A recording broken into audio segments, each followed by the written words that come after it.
Good morning, everybody, and happy Thursday. Holy smokes, Thursday already? What happened to this week? What a quick week this has been, and what a fun week this has been. This has been a tremendous week of opportunities.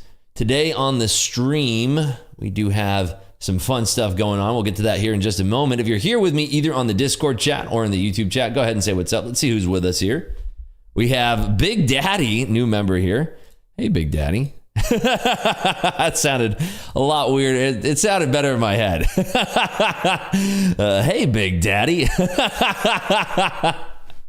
Good morning, Savage. Aloha to Silent NW, Marine, Jim and Stuff, Luna, King Savant, Cyrus, Ganesh, Manpreet, Trader Page, Rhett, Luna, Mr. Kofifi, Regency. Good morning to the number one trader on all of Top Step right there. Good morning, Trading Lizard. Good morning, Grateful Trader. Good morning, Ailita. Good morning, Wise Banana, D-Lock, Raymond, Driss, Shaw. Good morning, Savage. I find it disturbing sound, but it's one of those things I didn't even think about it. All right, good morning to everybody here on YouTube. Hoop Sweet Al, Tony, Sir Noodles, Ketty, Solid PR, Doomslayer Forever, Tomas, Michael, Steven, Yael, Christopher, Traden Jazz, Alexander, Gabu, Romero, Richard, Tyrone, MGLC, Rips Fanboy. Wow. Good morning to you, Rips Fanboy, Otis Mitch, Aaron, Stacking Bananas, Franny, Zen, Gabriel, Big Uche, Good Vibes, Smart Data, Wiggly Wombat, McNasty, Rajdeep, Mark, Julius, Ola, Lukey22, Chris Daly, Da HMC, Vibjorn, Future, Mama, Zen Colin, Julio, Orlando, Turbo Life, Dana Shelley, Ron, Keegan, DC, James, Marcelo, Romero, Oatmeal, good to see Oatmeal. Who else here? Richard, Ricky, Scott Bro, P. Balders, Blaze, Amer, Fister 5, Rui, Richard, Taco Master, Sunrise Driver, Tree Frogs, Hoot Barrow, Aladdin, Chuck, Guy. Good morning, everybody. Good morning, John Rambo. Good morning, Desmond, K. Fuentes, Juan, Lenny, Alfred, Augustine, Big Al, Good Vibes. Good morning. We have some good names in here today. Good morning, everybody. I haven't taken a trade yet today. There we go. Total net profit, 0. Yesterday, wow, what a fun day that was yesterday. We had a great stream yesterday. If you missed it, it's on the YouTube channel. You can go back and watch it. It's with Coach Dakota, and Coach Dakota is a fantastically talented trader. He's in the top 5 now in all of Top Step. I'm still trying to break into the top 10 myself. He's in the top 5, and we are discussing about putting together our Top Step Trading League team, so that's a lot of fun we're looking at. So today, as far as things go, we do have data coming out at 8:30. We do have the jobless claims coming out at 8:30, as we always do on Thursdays.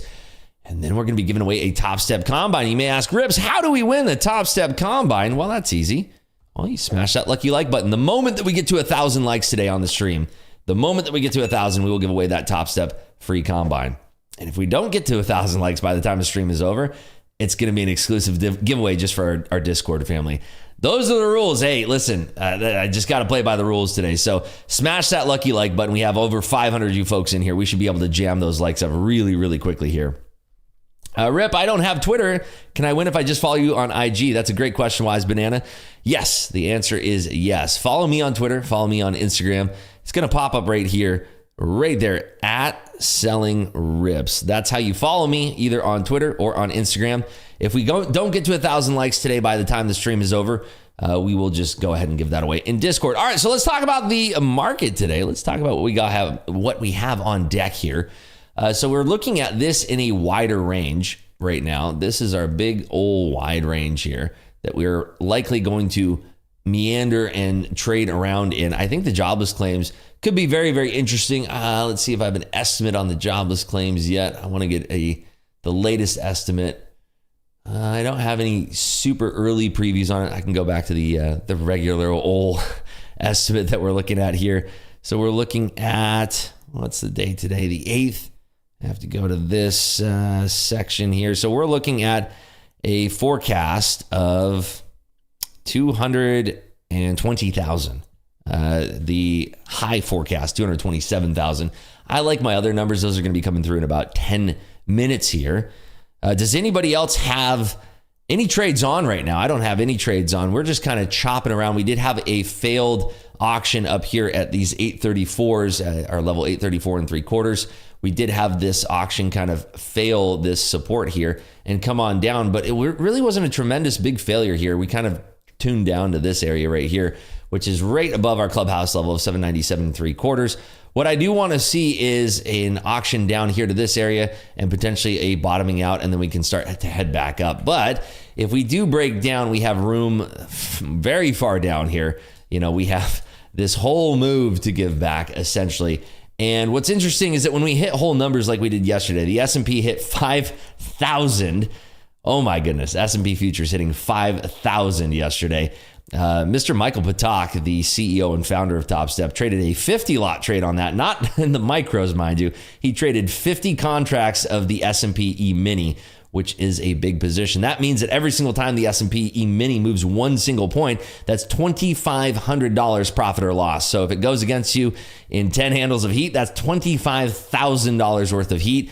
And I think he ended up the day profitable, up about $8,000. So a nice little scout from MP. I'm going to be on Fast Markets tomorrow on Top Step TV, and I will be asking the 50 lot king of Chicago what happened with that trade and how it went out. So it's going to be very, very interesting to see that. I'm also on Top Step TV today. I'm going to be trading on there live for the final 2 hours. First hour, we're going to have recapping with Rips. We're going to do back to the futures, talk about what happened during the day today. I'll recap all of the price action from today. That's going to be basically right at 2 p.m. And then at 3 p.m., I'm trading Power Hour with big fan favorites, Andre and Dolby. So that's going to be in the afternoon today. And then tomorrow, I'm going to be live there for Fast Markets. But of course, I'm live here every single day.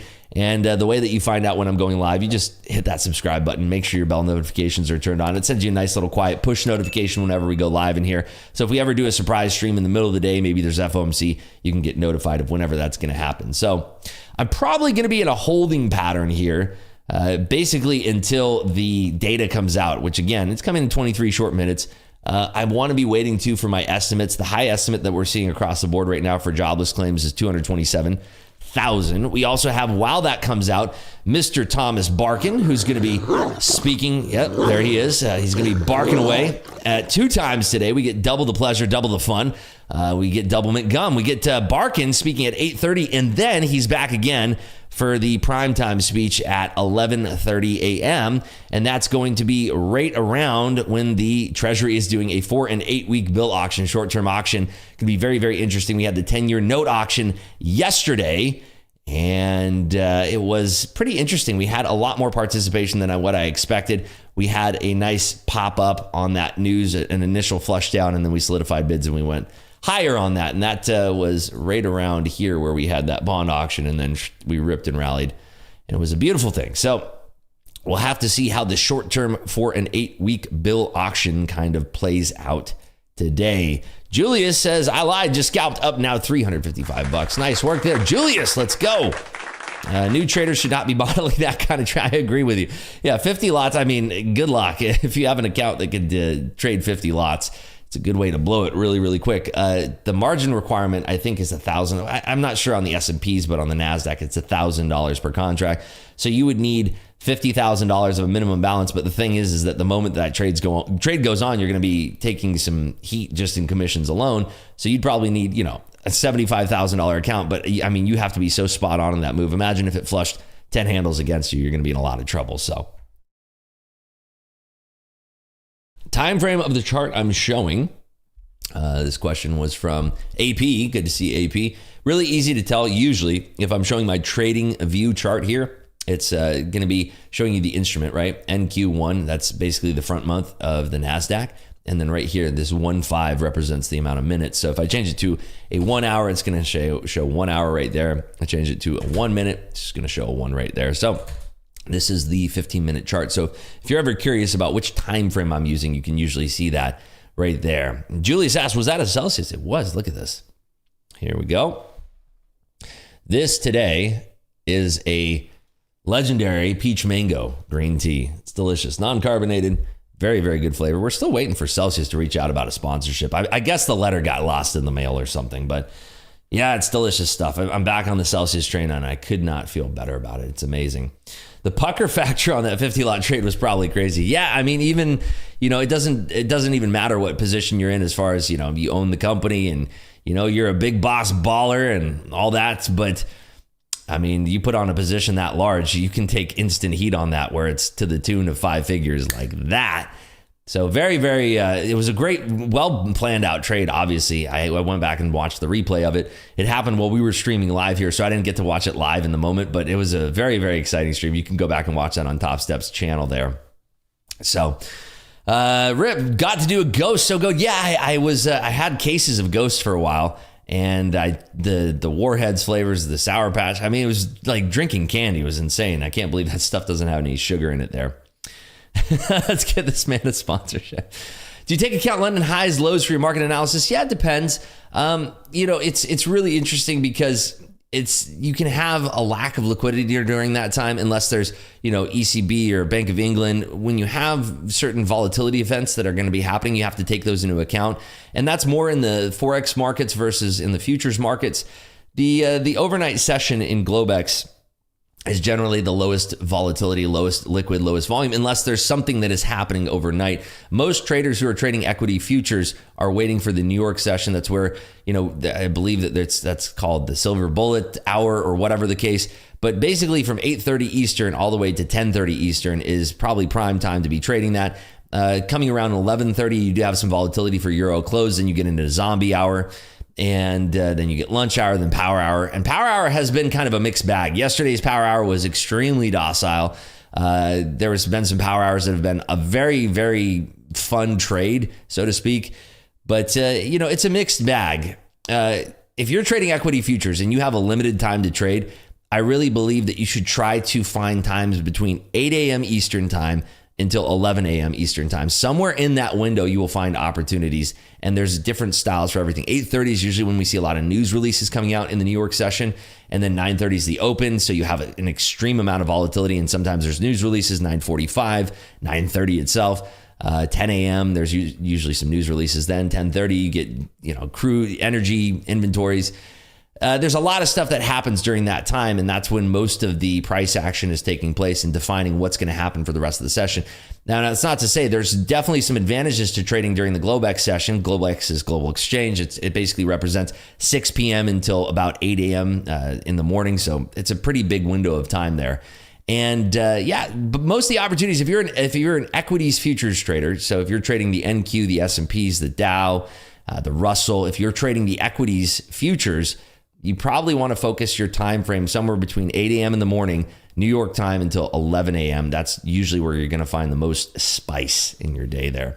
How many contracts can you trade in your live account? I can trade 15, but I'm sure I could call Mick and say, hey, let's up it to 25. That's the great thing about trading on Top Step too, is that it's a real deal prop firm. So it's like, if you are actually a good trader, they're going to call you up to live. If you can prove consistent profitability, they're going to call you up to live, and it's a real deal prop firm, meaning that I have a direct line to Mick. I can call him and text him anytime I want and say, Mick, by the way, if you don't know, Mick is the head risk manager at Top Step. I can call him anytime I want, and I can simply say, hey, Mick, I want you to extend my daily loss limit today to $10,000, or I want you to change my lot size to 50 lots per trade maximum.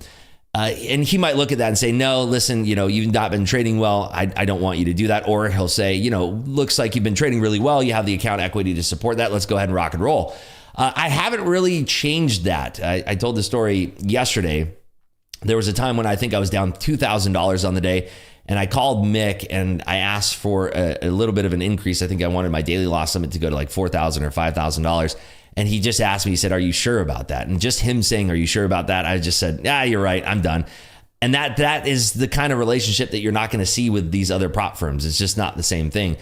These other prop firms are not really interested in seeing you succeed. Top Step is the complete opposite of that. They really want to build a community of strong traders. And that's why I spend so much of my time with them. That's why I work with them. That's why I think that they're the best funding company around. And I will, even if I ever there's a point in time where I'd ever stop working with Top Step, you'll never hear me change my tune unless something drastically changes with the rules, with how they're running their company. But I could never see that happening. They've been in the space for over 10 years now, and they have continually made strides to be the most transparent, the best in the industry for the traders. And again, I just can't say enough good things about Top Step. And if you're trading, there's a couple people who reached out to me in the DMs. They're asking me, I'm trading with these other prop firms. Should I trade on Top Step? My answer is always the same. There's no comparison. There's absolutely no comparison. All of the rules that they have in place are amazing. And by the way, there are going to be some shakeups for you folks that have been requesting certain rules, possibly more accounts, trading micros, more micros. A lot of this stuff is coming on the roadmap. And I will be able to let you folks know, hopefully sooner than later, what's going to be happening in the Top Step roadmap for all of 2024 here and moving forward. And there is some very exciting things in the works right now that, again, is for us as traders. It's not for, hey, let's try to get you to blow your account as possible. Here's a 100% off sale. And then when you pass these ridiculous accounts, you go into this thing, you get 20 of these accounts and you're out $6,000 because that's just the fee to get in. Then you realize, oh snap, there's a trailing drawdown. It just got me. There goes $6,000. That kind of story. So a lot of new stuff is coming into the works here, and I'm really, really excited about it. So stay tuned for that. If you're a futures trader right now, there's never been a better time to be a futures trader because you have such a low risk to get in it. The barrier for entry is so low. And if you're patient with this and you're taking it one day at a time and you're not thinking, hey, I'm going to make $100,000 in a week here, if you're taking it day by day, you're going to be really rewarded for your patience. And the idea that, you can learn with a company like Top Step is it's amazing. It's absolutely amazing. So a lot of changes are coming, good changes, maybe not even consider them changes, but additions, things that are coming. Top Step Trader League is going to be amazing. And yeah, lots of good things. Does Apex still have trailing drawdown when you're in a funded account? Oh yeah, all of that stuff. There's a lot of companies, and again, you can do whatever you want. I'm not going to speak ill on any other companies. I will just say that if you are trading on a company, you do want to look at what their rule set is for your payouts, for passing an account, what your costs are out of pocket, and then calculate all that and figure out, well, are these rules in place to protect me as a trader? And are they in place to make sure that I'm blowing my account and lining the pockets of this company? In fact, what was really interesting, there was a funding company that came out with some news yesterday. And get this, because again, these are not publicly traded companies, so their books are not open to the public. I don't know if you folks know this. I mean, we're in the markets here. This is something you folks should probably know. But funding companies don't have to really tell the truth about things. I mean, they do from a legal standpoint, but there's nobody checking their books. These are not public companies. So a company can say that they've been paying out whatever the heck they want. We paid out 100 billion trillion shroot bucks yesterday. They could say that, even though that'd be lying and deceiving and it's fraudulent. There was a funding company out there, and I don't remember their name. There's a press release that came out. Their auditor came out and said, hey, by the way, this funding company that said that they've been paying out all of this money, we looked at it and we fact checked, and it was a lie. It was a lie. So it's not the company that you're thinking of. It's another lesser known company. And yeah, they've been lying about how much money that they've been paying out to deceive the public, to make the public think that they're paying out more than they actually are. And so yeah, kind of sketchy out there. Really, really kind of sketchy. So again, proceed with caution, look at the rules, look at the reviews, pay attention out there. And if you just want to make it easy on yourself, just trade on Top Step. Simple as that. You want to make it easy on yourself and not play the guessing game and end up getting screwed by one of these lesser known companies, just trade on Top Step. Very simple. Very, very simple. Funded engineer. Yeah, I guess that was him. So their auditor came out and they said, yeah, they've been lying about all this stuff. Ooh, big shocker. You mean they didn't pay out 2 quadrillion shroot bucks yesterday? Unbelievable. Where are those kind of articles posted? I found it on Twitter, and it was their auditor that came out. But yeah, just crazy. It's a wild world out there. And, as far as I know, Top Step is with a bunch of different regulating bodies, and they play by the rules. They're very concerned with that. They've been around for 10 years, and that's not by any sort of accident. Can we actually trade shroot buck futures? I believe that shroot buck futures are coming to Top Step soon. Right now, we only have access to Stanley Nichols. So Stanley Nichols futures have been just on the up and up lately. It's been a tremendous trade. Wild west of the prop firms, exactly. Okay, so we are coming down here. Let's see if I have a little bit of an estimate now on the jobless claims. So we're looking at a 220,000 estimate from the analysts that I track. We are coming down a little bit here. I still am no trades. We have this data coming out in about 10 minutes. The continuing claims number, the estimate is 1.876 million.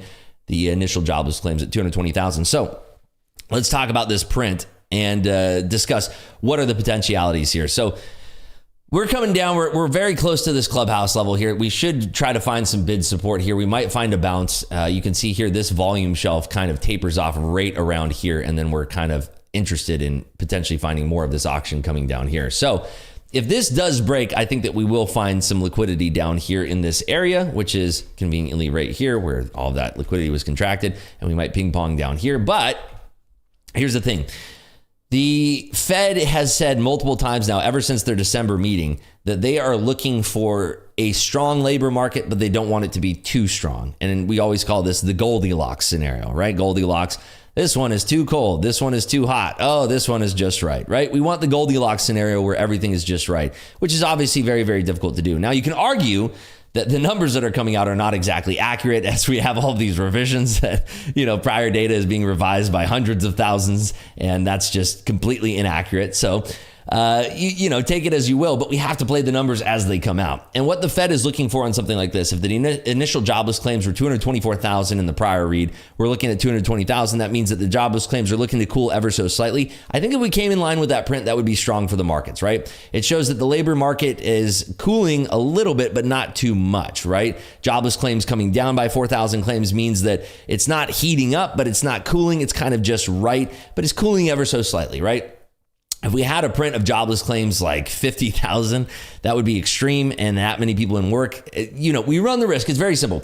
We run the risk right now, or the Fed is looking for us to potentially run the risk of inflation heating back up. Now, how does inflation heat back up? Very simple. If we just look at it with dumb terms, well, if there's more people in work, there's more money in the economy, there's more credit available in the economy, people are spending money, that's going to keep inflation up. If less people are in work, people are filing for unemployment, that means that less people are in jobs. Unemployment doesn't pay the bills like a real working wage does. And so if people are out of jobs, then that means that the economy is likely going to cool down a little bit. There's less money in the economy, less credit in the economy, less people are spending money, and commerce will go down, businesses will taper off a little bit. So we're looking for, again, this Goldilocks scenario where we don't want to yank things too hard. We don't want to have too many people out of work because that could potentially crash the economy. We have to lower rates and that could spur hyperinflation. There's a lot of different things. It's a very fragile mechanism.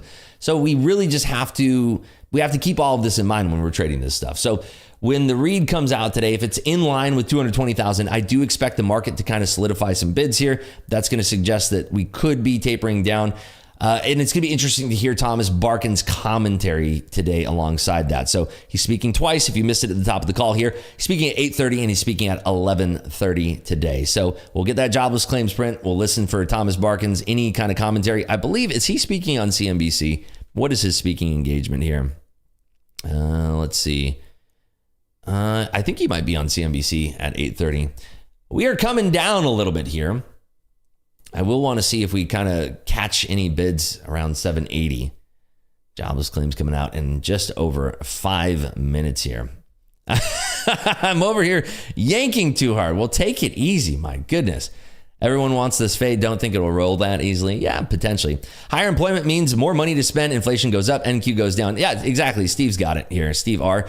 here in the YouTube chat. Yeah, you want to try to distill it down as simply as possible. You can extrapolate things and make it a little bit more complicated, of course.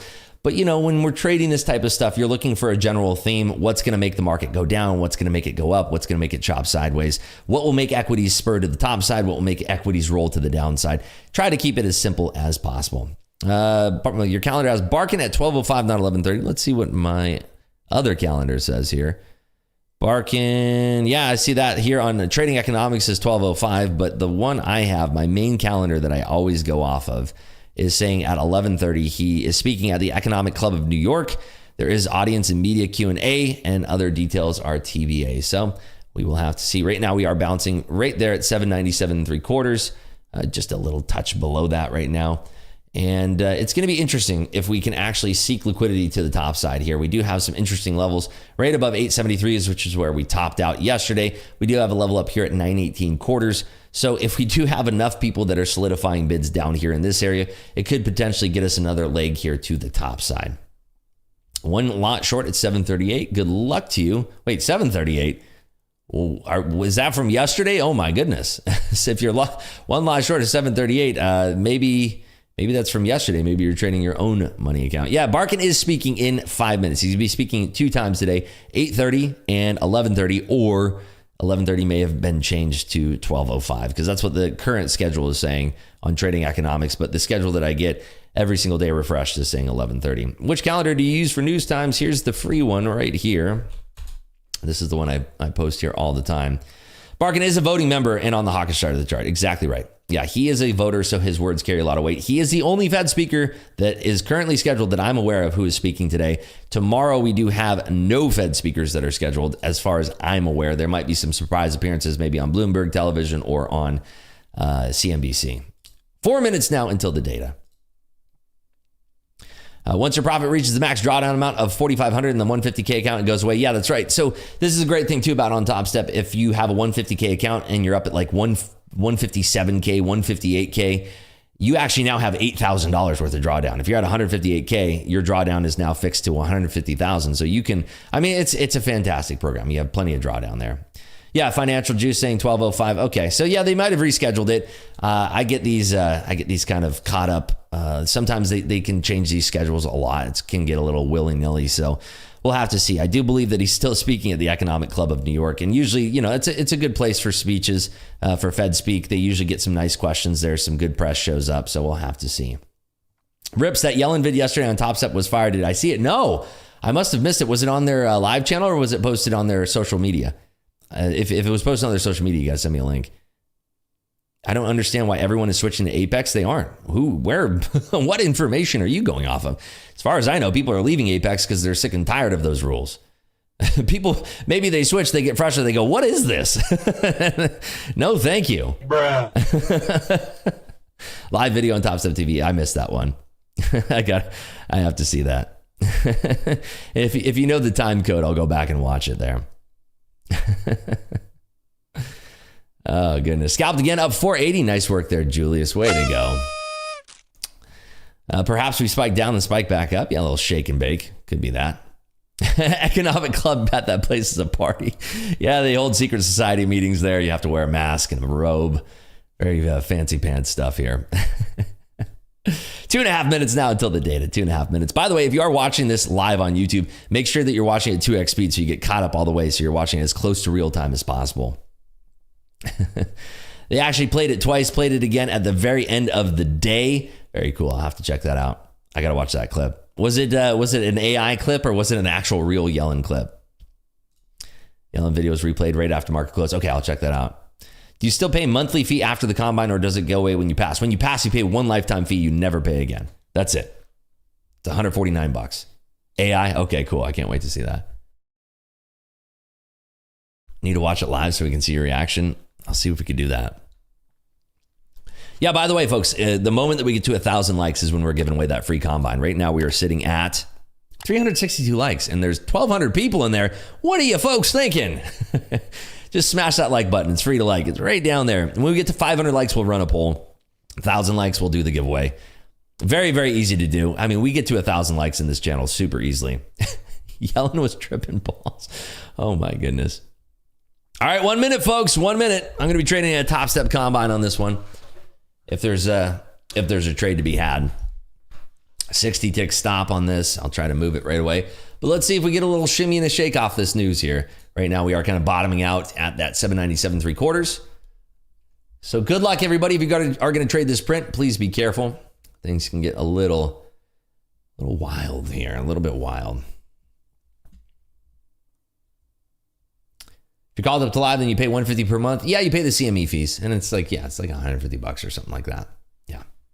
But, worry about that, whenever it comes along, hopefully you're in a really good spot where it's like, hey, I'm called up to live. This is great. It's well worth it. Yep. Move the screen to the left. Thank you. Get that for you. I wish there was a way to automatically do that. 10 seconds, everybody. 10 seconds. Good luck.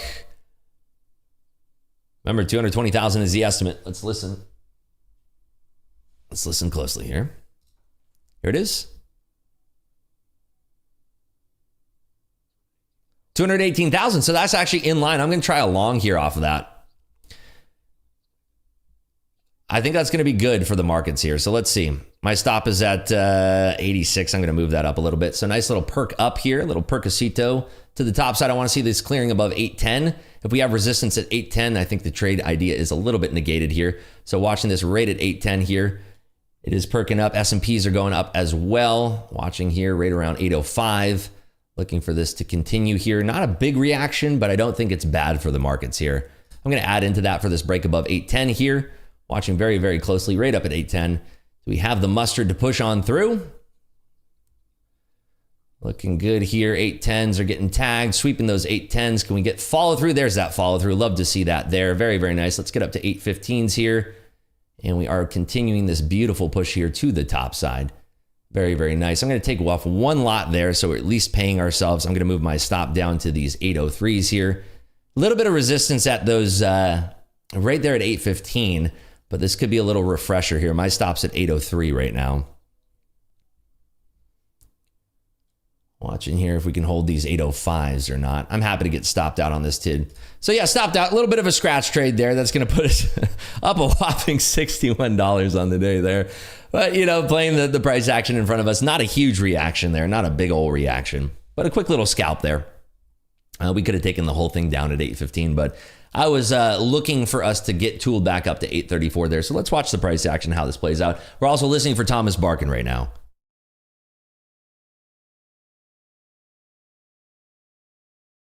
Yeah, green 61 is better than a red 61. Exactly right. This is literally a sack lunch over here.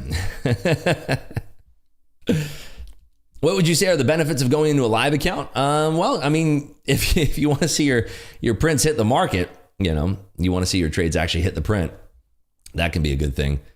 We could have had our stop right below 800 now that I'm thinking about it. Let's see, we are pushing back up here. I'm going to go long again. Move my stop to just shy of 800 here. Watching for this encroachment back above 815 here. If we get this push up, S&Ps are looking strong. If we reclaim about 3 more handles here to the top side in the S&Ps, this can get juicing back up here to the top side. And dollar's pushing up. Interesting that the dollar's reacting on that. And again, we have to be on guard here listening for Thomas Barkin.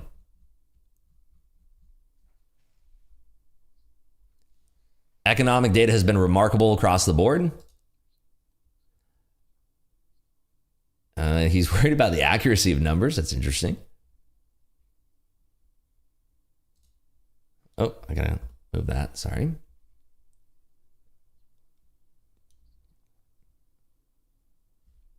I mean, that's quite the statement. Economic data has been remarkable across the board. That's his statement there. It won't take much of a signal for any 1 month at the moment. Interesting. Markets are holding here, just a touch above 800. So I'm going to add into that a second lot, looking to get this push up through 815. We have a little bit of resistance. We have upper bands going up towards 820 here. So I'm just trying to scalp around this range here. It will not take too much signal from any 1 month at the moment. So actually quite dovish commentary here. I mean, you can interpret it both ways. You could say that he's saying that, then here comes the order book. It's lining back up here. So this is interesting. This is where we're going to get what the real idea of the trade is here. If we tool up through 815s, there could be a liquidity grab up to these 820s. Don't need to be in a hurry to cut rates. That's the latest from Barkin here. And let's see, 815, can we actually get above these 815s here? Got time to be patient on rate changes, which is interesting. There's a little bit of hawkishness coming out. We have time to be patient from Mr. Barkin here. Again, I'm looking for this to now solidify above 805 here. I want to see this strong above 805. Potential encroachment all the way up through 820. Watching closely here. S&Ps are just chopping sideways here as well. So just have to be on guard for that. We tooled back down to the 830 AM VWAP, having some liquidity form up at these 806s. A little bit of overhead supply now coming down towards basically 813 all the way to 817. I could bring my stop a little bit lower, I suppose, but I kind of like where it is. It's certainly possible that the neutral rate has risen. Okay, very good news there. Market loves that. Lower claims is bullish for the US dollar, bearish for the indices. Watch the Dixie. Well, you know, I disagree. I think that, yeah, Dixie's a great indicator, but, you know, It's okay. I'm not the person who watches the dollar all that much. There's some YouTubers that's kind of their only indicator out there. And yeah, no, I think you folks have been led astray by that one. Just a touch there, just a little bit. Oh, goodness. Okay, so 810s are kind of bouncing back and forth there. Who are those people? I don't know. I have no idea. Couldn't tell you. Couldn't even begin to tell you. There we go. So tooling back up here, 813s on deck, and looking for these 815s now to give out. And watching here, there's that 815 push. Let's see this reaction. Adding on that push above 815s, there's that snap. Love to see that. And a little bit of liquidity. There's that 817 liquidity that we were sure to run into here. Nice push up and continuation. Can we hold these 815s? Watching very closely now. There was a snap of liquidity in 817. They kind of buried into that there. So I'm wanting to see now above 810s if we have this solidified liquidity. I want to see very strong liquidity. They are stacking up some heavy offers here, but I think that we want to tap into that just a touch here. So 812s kind of firming up. There are some thicker offers here. Oh, 300 on that pop. Nice work there, Fister. So I'm holding out for a little bit of a bigger move here. I want to see this bouncing now at 808s. So just watching here, can we get this bounce up towards...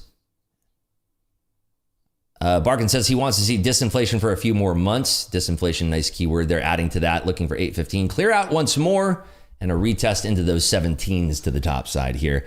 S&P had a small little pullback here. So watching the S&P is very much barcoding in this area, in this range for now.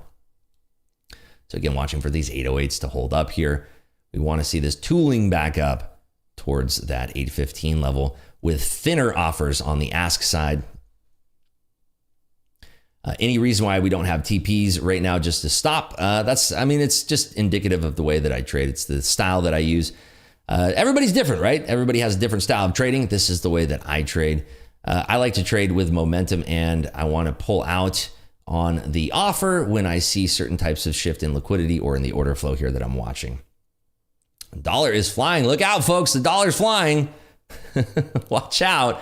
The dollar is everything. Just do the opposite. If the dollar's up, then you can short everything. If the dollar goes down, and you go long.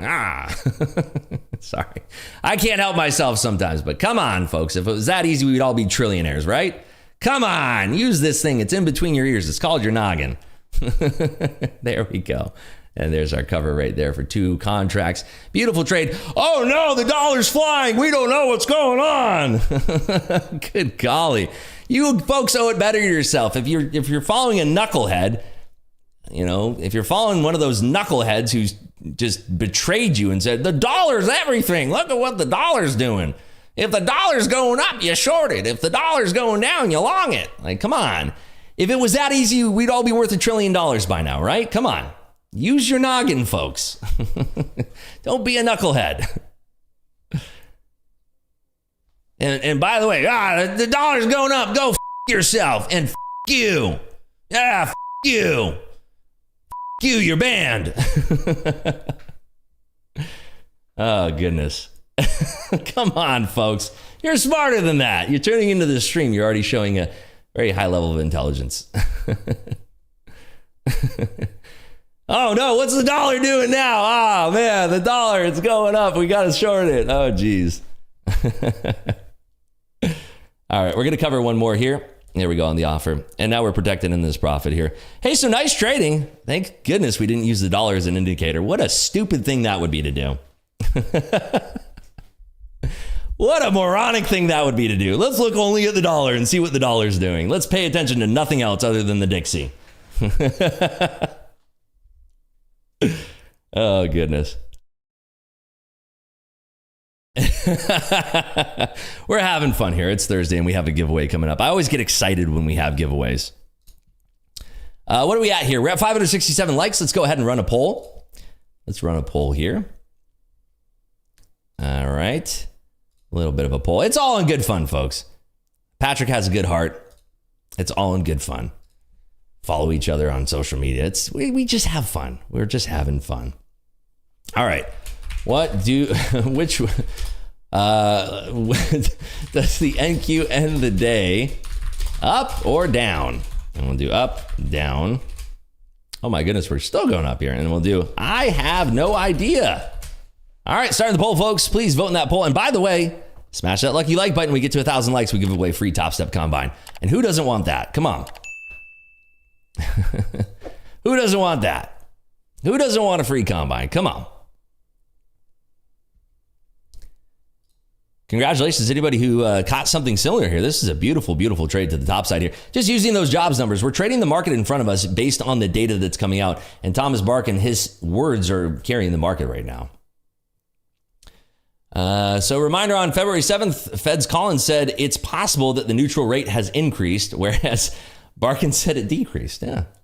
So we have a little left hand not speaking to the right hand on this one here. Nice. Somebody caught the Dow there. How do you win a combine? Well, we get to 1,000 likes first, and then we're just going to have a thing where we just put in the keyword. Rip's giving out combines? Yes, we're giving out a free combine today. Come on. Oh, look at that. Shaw up $316. Way to go. Rips, I started watching you because you seem like a mature trader that didn't body with bullying and bad vibes. I'm disappointed. You're doing it. One more, and that's not what I need, sadly. All right, let me help you here. And there you go. Now you'll never be here again. Congratulations. Have a good one. Fake move up, a real move down. Look out, everybody. Save you the time. You don't even have to write your breakup note there. Save you the time. We'll see you. Go enjoy another streamer then. Have a good one. I'm not dealing with this crap anymore. There's just too many people that they treat it like a contact sport.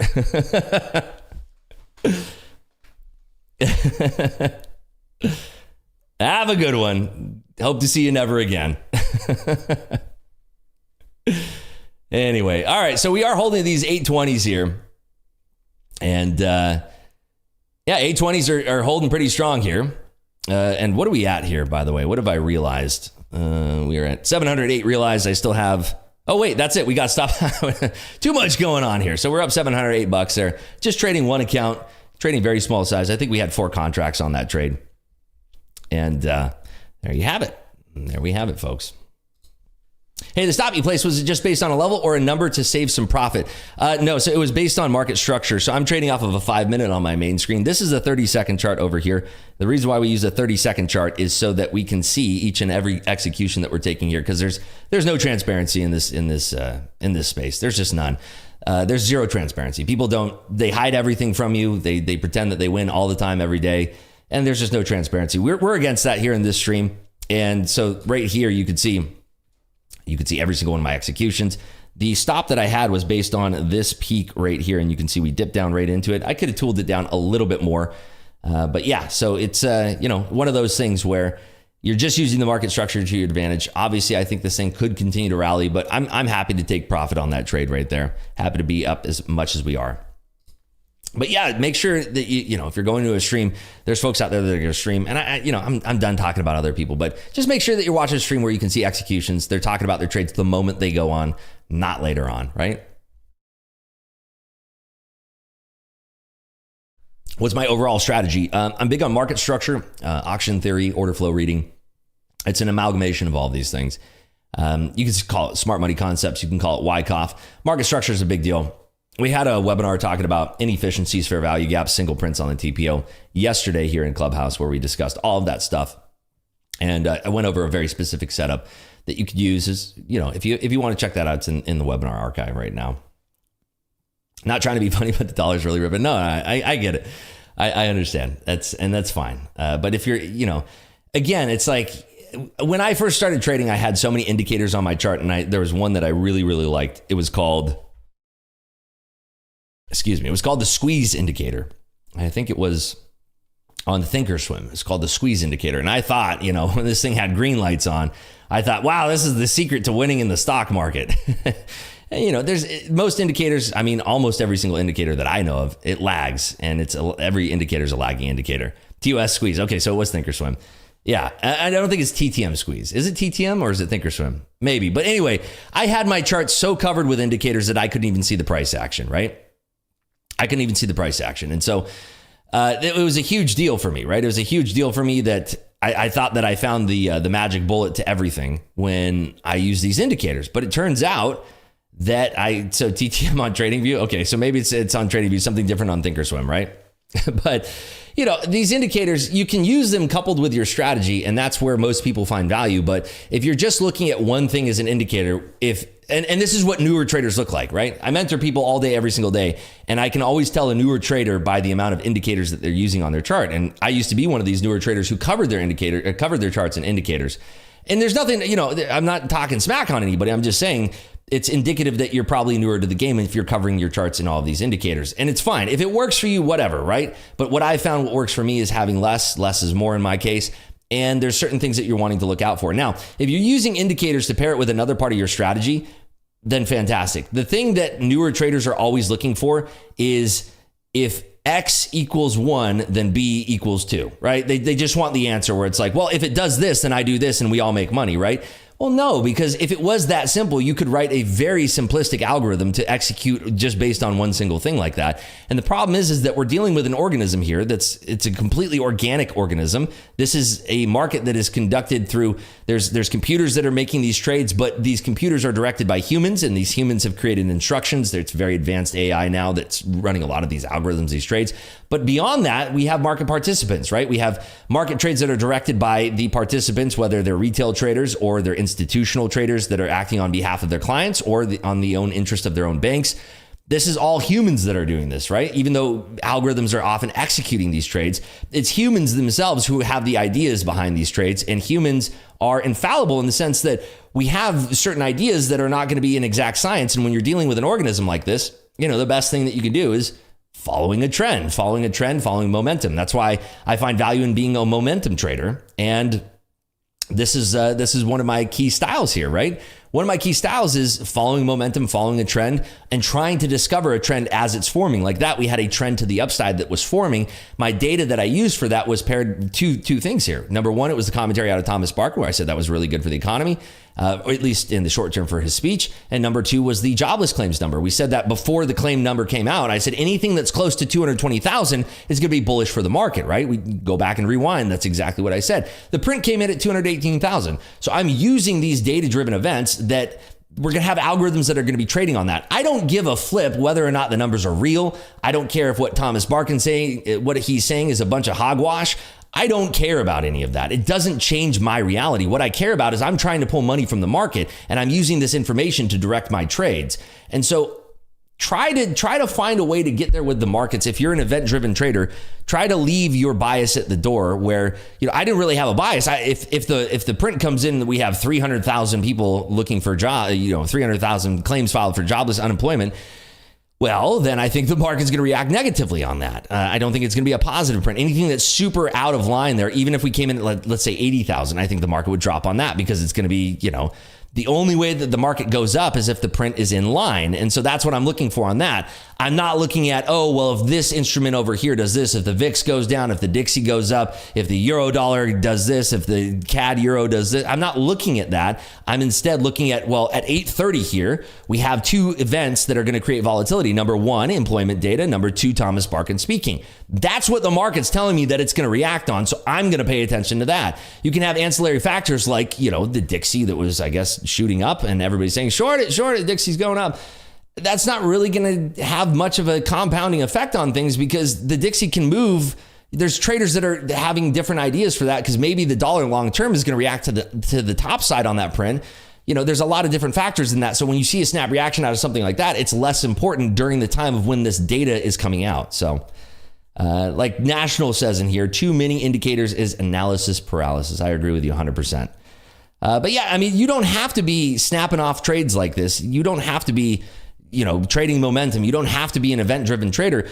The reason why I do this stream is to share with you folks my method of trading, what has kept me consistently profitable over the years. This is my style, and this is something that I have refined, and I share this style with you. It doesn't mean that it's the right way to trade. It means that this is what has consistently worked for me over the years. And that's really what trading comes down to. We talked about this a lot on the stream yesterday with Coach Dakota. What this really comes down to is everybody should be finding their own style. If you have something that's working, lean into what's working for you. Maybe you do use the Dixie. I'm poking fun at that because it's a little bit of entertainment here. If you have a good correlation by watching the dollar and seeing how that reacts with equities, and you have a working strategy, don't stop doing that just because I'm making fun of it, right? Don't do anything that anybody's saying. Find what works for you, back test that strategy, and continue leading into that strategy and find ways to refine it, to make it better, to increase the win rate, to increase the hit rate, or at least the profit and loss, the risk to reward ratio on that. What does your indicator do? What? Did you miss the whole conversation? I'm just, what do you mean? What does my indicator do? What is that? Are you talking about this hourly high, hourly low? It's all about risk management, and no matter what style you trade, 100%. If you don't have, and I say this often too, risk management, I think, is a child of psychology. If you have a really bad psychology, like I had terrible psychology for a few years when I was trading very early on. I woke up, I was angry at the markets. I always wanted to get even with the markets. If you have really bad psychology and it's negative, that can affect you, right? That can affect you, and it could be, it could be a negative thing. It can be very, very bad. So you want to understand that your risk management is usually a child of what you're doing with your psychology and how you're treating yourself in your trades. Hold on, we got so many squawks. There's like 8 people talking in my ears right now. Rips, have you ever tried Apex? Yeah, I took a $20,000 payout from Apex, and then I never used them again, ever again. Your lines, bro. You had someone create your indicator. This is the hourly high, and this is the hourly low. Thanks. This is the first time we've ever had that question. Rhodes Runner, thank you so much. And yeah, that's going to be helpful for everybody. It's the hourly high right here and hourly low. Very first time we've ever had that question. Thank you for that. So again, if you're looking for a way to improve your trading, I say you should start with psychology, because more often than not, and I get this through mentoring so many different people throughout the days, you get through this by psychology. You become a better trader with your psychology. I can give you the best setup in the game and you can be green on that trade, but then what happens? Well, if you're a newer trader, if you're on a losing streak, or if you're just feeling out of pocket, you may not let that trade run. You might be trailing your stop too quickly, or you're just taking profit in front of a freight train that's trying to give you more profit to the top side. Well, that could be something that's concerning. So there's very little, in my opinion, that comes from trading setups, right? Trading setups is one thing, but psychology is a whole different beast. And I think that this is where it comes back to, you need to be focusing on yourself, your journaling, and what's working for you. Backtesting your strategies is one thing, but have an emotional journal. Have an emotional journal that you're filling out every single day with your trades and everything. I do this all the time. I talk through my emotions in trading. And even after doing this for 10 years, I can succumb to emotional pressure on my own self. This is a you versus you game, right? There's nobody coming along. There's nobody going to tap you on the shoulder and say, hey, Rips, hey, knock that off. You're being a knucklehead right now. It's up to you to do that. And often for newer traders, or even veteran traders, by the time you do that your own shoulder tap, it's usually too late. You've had a detrimental day, or you're blowing accounts, so you have to be very cognizant of that there. Create a plan and execute helps with risk management. Yeah, it does. But again, it's, you can have an amazing trade on, and then it's just one of those things where it just doesn't work out, or you get mentally, you cloud your mental, and it's, you get shaken out of a trade. And now you're chasing the original trade idea because you got shaken out. And often too, I see this a lot with me mentoring people. I see often that people are taking too big of size, and they'll put on a trade, they'll take it off, they'll come back in, they'll take it off, they'll come back in, they'll take it off. And it's like, look, just trade like 1 or 2 lots instead and just leave it on, and you'll make way more money with 1 lot versus in 4, out 4, in 4, out 4, in 4, out 4. It's that mental where you're sitting there and you're trading 1 lot and it's ticking up every single point is $20 on the NQ versus, you're putting on 4 lots, it's $80 every single point, and it's just crazy. And it's like, yeah, like Celsius Lover says in here, that's what Dakota did yesterday. Did you notice that? Pro trader Dakota, he's been trading for 14 years. He didn't go over crazy amounts of lot size. He lost trades, and then he kept his sizing consistent, right? It was very, very consistent, very, very consistent. And that's why he's a winning trader. He went from taking, I think 3, maybe 2 to 4 losses on the way up. He was shorting it. And then his trade idea was still intact, and it set up again for him, and he still took it. Greg Olson says, do you trade better mentally when you're not on live stream or live Discord? I mean, there's definitely less pressure when you're not trading live, but I love the Discord family. We trade with Discord all the time, and I love trading with those folks in there, and we share trading ideas, and it's a lot of fun. So I don't think the pressure's as much there. I've traded my live account here on YouTube. I've traded it in the Discord, but there's definitely a lot less pressure when you can kind of just sit there in your own element, focusing on your charts, not worrying about talking yourself through a trade, which I don't know, some folks might find a benefit talking through trades. But yeah, I mean, it's a little mixed bag. Some days there's times when I'd much rather be trading on my own versus, trading in front of people. How to find you on Discord right here. I mean, drop that for you here. How we doing on likes, by the way, here, folks? Did we get to 1,000? Yeah, I really want to give away this free combine. We're at 724. We're very close. We have about 1,400 folks in here. So please smash that lucky like button. What would you say is the problem with Apex? I mean, I don't want to point out any specific problems with any prop firms.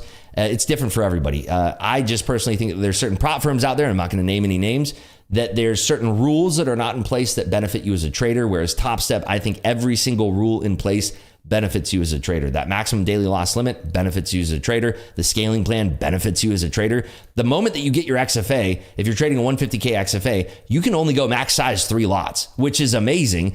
And then your maximum daily drawdown is $3,000. Now think about that. 3 lots is $60 a point. You need to lose a lot on $60 a point in order to blow that account. Think about it. You have to lose 50 points, 50 points in the NQ. If you're losing 50 points in the NQ max size, well, guess what? You're probably out of the pocket and you should be stopping for the day. You should be hitting max loss on your first day in your XFA anyway. But these rules are put in place to save you as the trader. Your Discord is live visual trading versus all type live. No, it's the exact same thing that you're seeing right here.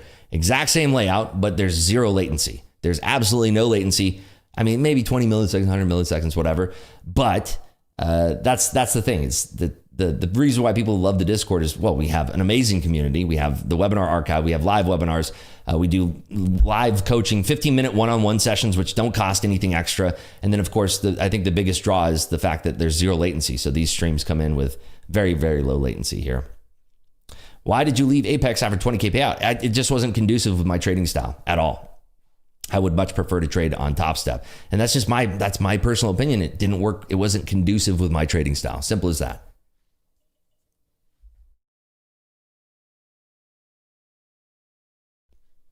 Apex says, I like his trading style, banking on Globex during his sleep. Yeah, that's an amazing thing, right? Rips, you asked earlier in NinjaTrader, you can right click on the chart and go to priorities, right side margin, and set the number. Ooh, let's see. Properties, right side margin. Is that a thing? I'm probably Brian. Hey, there it is. Right side margin. Let's do 250. Hey, look at that. Thank you so much there. Who was that? Thank you, Josh. Thank you. Very, very nice. Now we don't have to worry about that anymore.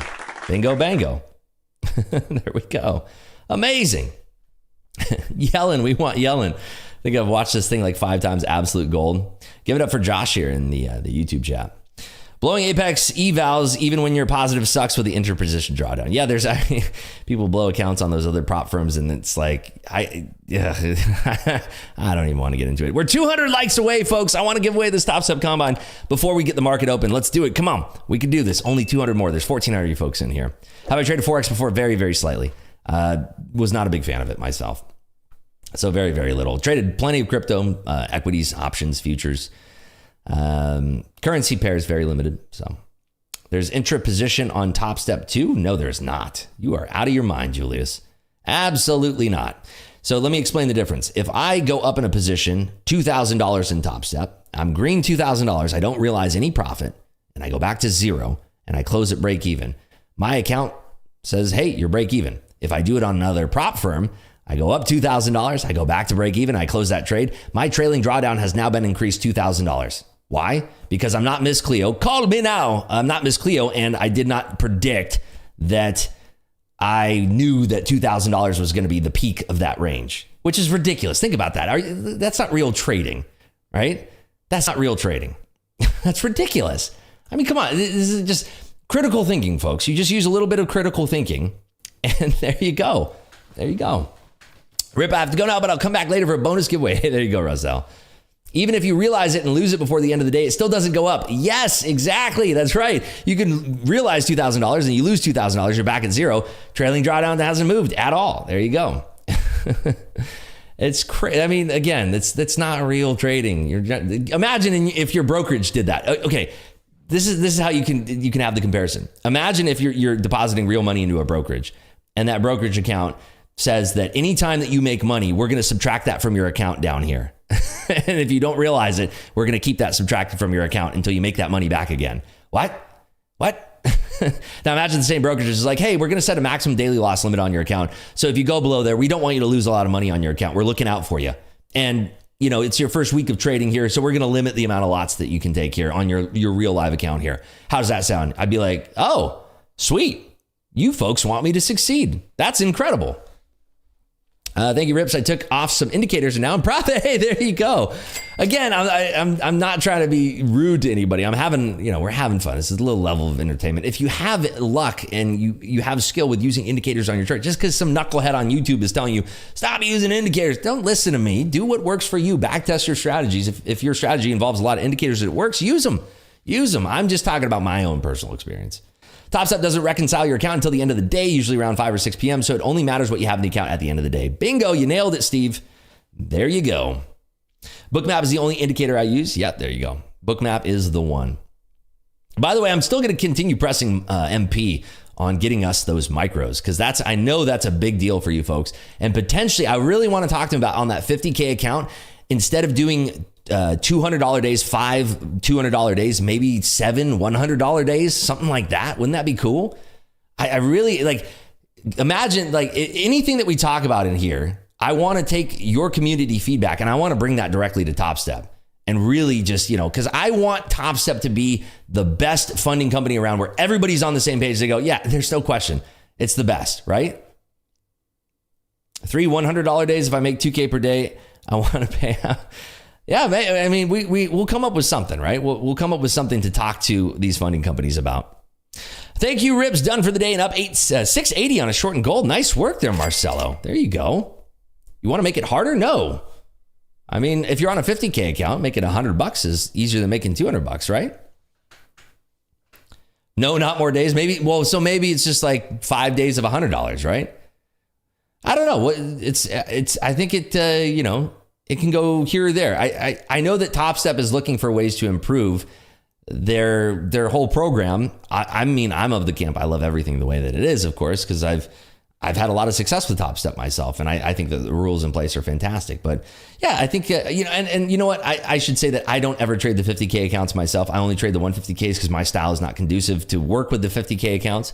But I will say that, that feedback that I've heard recently about the 50K accounts, maybe lowering that payment threshold would make more sense. And especially getting you folks those micros. I think that is paramount to a lot of folks out there having their success in these because, I get it. Trading minis on the 50K, especially in the NQ, by golly, that's tough, right? Good way for 50K traders to keep trading small until they feel confident to move up. I agree with you, Mitchell, 100%. But the thing is, if you make 5 $100 days and you were to take out half the profit, you'd be left with $250 in drawdown as it moves up to. Yeah, I guess that is of concern, right? It is of concern. 4 days of $200, that way with the payout process, realistically, you can actually do 4 payouts per month. That's a good one too. Yeah, me personally, I just don't use the 50K accounts. It's just too much, too little rather. Regency in here. It says number one. This is the number one trader on TopStep, by the way. Little worried about this trade, but I believe we will fill in at market open. What are we looking at here? This is the Nazi here. You have a 50% retracement. What are you looking to, the long side or the short side there, Regency? If you only trade one mini NQ on TopStep, it would take a 50-point loss to get your daily drawdown. Maybe it's time to stop after 25 if you're losing that badly on the 50K. Short side. Okay, so Regency is looking for a short trade here. Very, very interesting. We'll have to see how that shakes out. It is the 9 a.m. hour did come and go. So what's interesting is on that job sprint, we don't see the market pushing up crazy hard, right? We don't see a crazy push on that. We're just kind of seeing this. It's kind of chunky, kind of sticky here. We did kind of fill this imbalance that we had. Go ahead and draw this here. We had a little bit of an imbalance right there. We have retraced into that. So we'll have to see whether or not we break through that. But yeah, so again, I just want to reiterate, I want to be a mouthpiece for the community here. So when you folks have really good suggestions for what can be improved upon Top Step, and again, I'm from the camp where I say I think Top Step's fantastic, but if we have a majority in here that is agreeing upon, hey, we could be doing this could improve Top Step, this is the one thing missing from Top Step that would change the world for me. I think that us as a community, they're listening to us as a community. And I have, being on Top Step TV, I have direct access to the man himself, MP, the 50 lot king of Chicago. And I can bring it up to him and say, hey, there's a lot of people here in the community. We have 1,400 people watching right now. There's a lot of people in this community that are looking for, this specific thing to make the accounts better. And, this is what we need to be doing. How to participate in the giveaway? Well, we have to get to 1,000 likes first. We're 125 likes away. So 125 of you folks who are watching right now, just smash that like button. Just click that thing. It's free to click it. It's right below the video. You just click that thing. We get this giveaway and we go on with our trades here. I'd love to do it before the open. Open's coming in 25 minutes, so I think that we could do that there. I think that we could do it. Payouts less 5 days will be great too. So you have to imagine too that you want to look at this from the aspect of, if you ran a prop firm, would the rule that you're suggesting make sense, right? So if you're saying like, I want to be able to do 100 minis and no rules and all this stuff, there's ways that you could exploit that. There's bad actors that could exploit that. So keep that in mind too when you're suggesting certain things that Top Step should be changing, right? Mr. Sticky says, I'm down so bad right now due to Apex's scaling rule. I was up 2.3K in my trade and it came back a little further than break even and blew my account. So the 200 per day to me is reasonable in comparison. Okay, good to know. Thanks for sharing that there. Rips, you're a great ambassador for Top Step, and Top Step is a great ambassador of Clubhouse. I work in partnership marketing, and this is a good one. Good on you. Thank you there. Appreciate you. I would love the Combine to be allowed to move your daily loss limit. For example, 50K instead of 1,000. Be able to move your daily stop to 500 so you can manage your own risk management. That is really good feedback, Oscar. I'm going to bring that to them. That's incredible feedback. I think that as long as you're not, your maximum daily loss limit is 3,000, as long as you can change it to something reasonable. I mean, I'm thinking like, 4,500 if you wanted to do that, blow your account one day on a 150K. But yeah, I think that maybe tightening it up a little bit would be good. Nice. There you go, Ken. There you go. Very, very nice. They're doing that in Top Step X. Very cool. Okay, very cool. Yeah. Most of the 100K subscriber channels doing futures don't ever show their executions. Thanks for being transparent. Thanks, Daniel. Appreciate that feedback. Yeah, we're always going to be transparent in here, win or lose. We have some losing days, and it's going to happen. By the way, we're 69 giggity likes away from hitting this giveaway here. Very, very close. Big Boy Trade says $200 loss, 800 left before, done for the day. This is correct on Top Step. If you're trading the 50K, that is correct. But it doesn't mean you have to go for that loss limit. If you're feeling out of the pocket today, lock it up and come back tomorrow. And then tomorrow you'll have, the full $1,000 drawdown there. Hola, Rip. Sorry for my stupid question. How to subscribe for the giveaway. Just hit that like button right down below. And make sure you're following me on Twitter and Instagram. It's going to pop up right here. Here it comes, at Selling Rips. Bing, bing, bing, bing, bing, right there. Miss Cleo was a live funded trader, I believe. Yeah, I heard that. Yeah. Insane, right? That is insane. Yes, adjust the loss limit would be great in combines and XFA. They told me they can do it in live accounts. Yeah, they can do it in live accounts, but being able to have control over that in your own combines would be awesome. Consistency rule only trades traders to get out of good trades. They could still move the drawdown and still keep 50% targets, but getting out of good trades does not make sense. I think you're confused because that's not the case on Top Step. You don't have to get out of good trades on Top Step. That's only on other companies. That's other companies. There's no penalty for staying in a trade and having it come back to break even. There's no penalty for that. 5 days if your account balance exceeds a certain amount. Okay. Hey, good morning, Vibe Trade Channel. Good to see you. How does Top Step make money on XFA if the trades don't actually hit the market? Very good question there by there. The way that they do that is that they're using your order flow. They have a way to obviously track their best traders, and they can copy trade the best traders in their own live funded accounts, in their real accounts. And so they use that order flow of their best traders to support doing well in trades. They use that data. That data is very valuable, right? Think about it. If you had a network of 100,000 traders and you could see the best 1,000 traders, you just copy trade those best 1,000, and by the law of averages, you're going to make money on that, right? So that's what they do. You do in combines, if you make more than 50% in a day, you have to exit. I see what you're saying. Yeah. But again, so think about it. When it comes to the combines, they're looking for consistency, right? If you owned a prop firm Would you want to fund somebody who just showed you 1 day of profitability, right? That could be somebody who got lucky. I mean, there's some live funded traders who no longer have their live accounts who got really lucky on one trade. You folks know. And then they lost it all. They hit back to back losses. So yeah, I mean, think about it. If you owned the funding company, would you want to fund a trader who just showed you 1 day of profitability? I know I wouldn't. That'd be a great way for me to lose all of my money. Think about that. Looks like we might open in value and range yesterday. Better trade locations come later in the day. Good to see you, Rooster. Love to see the Rooster in here. Let's see here. Premium discount here. So we're looking, right now we are in the premium zone. We're trading in the premium zone right now. No, because that incentivizes gambling. Exactly right. You don't have to kill a good trade, just have to make more overall. And again, it's consistency. If you owned a funding company, would you want to fund a trader who only showed you one good day?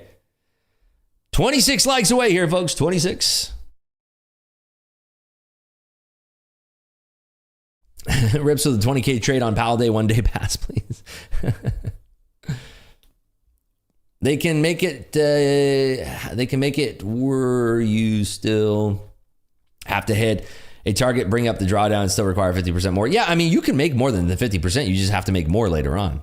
Yeah, they just want to see consistency. Again, if you look at it from the perspective, if you own the prop firm, I promise you that all of these rules make sense to you as a trader and to the prop firm as a company.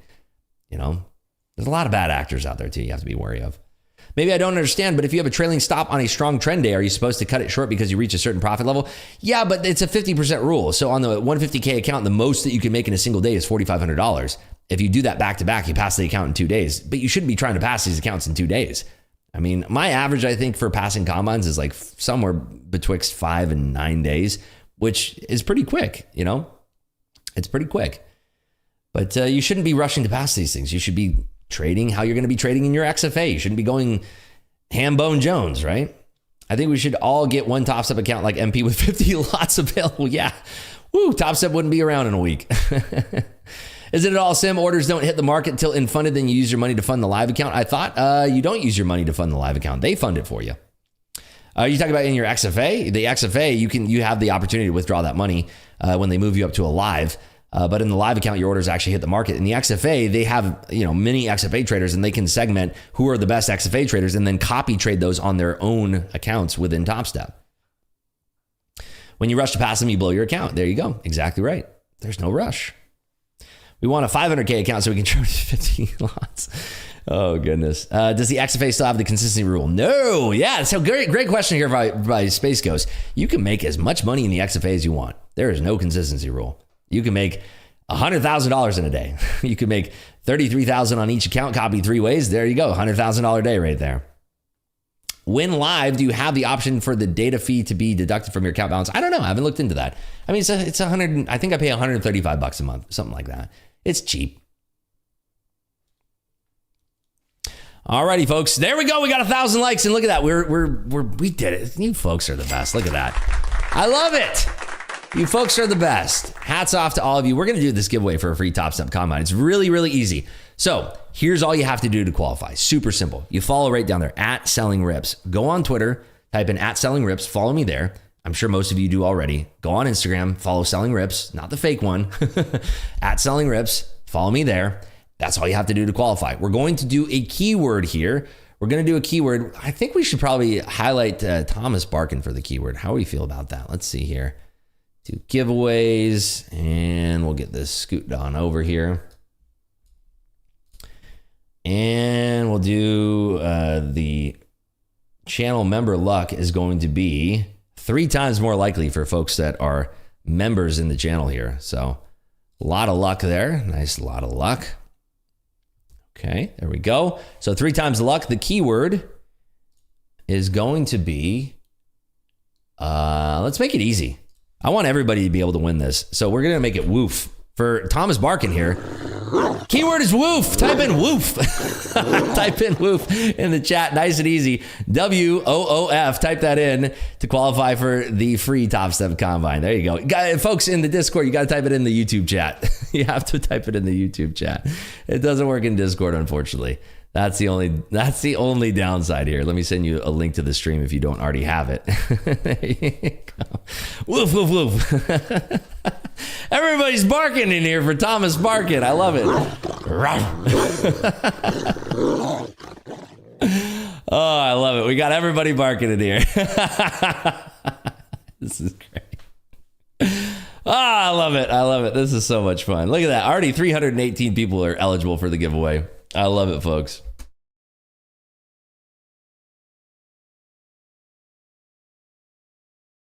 Yeah, who did let the dogs out this morning? Can you imagine somebody news just comes into the channel here, and then they're like, "Oh, well, look, this is a trading channel," and they come in, and everybody in chat is just barking. Like, what the heck is wrong with this community?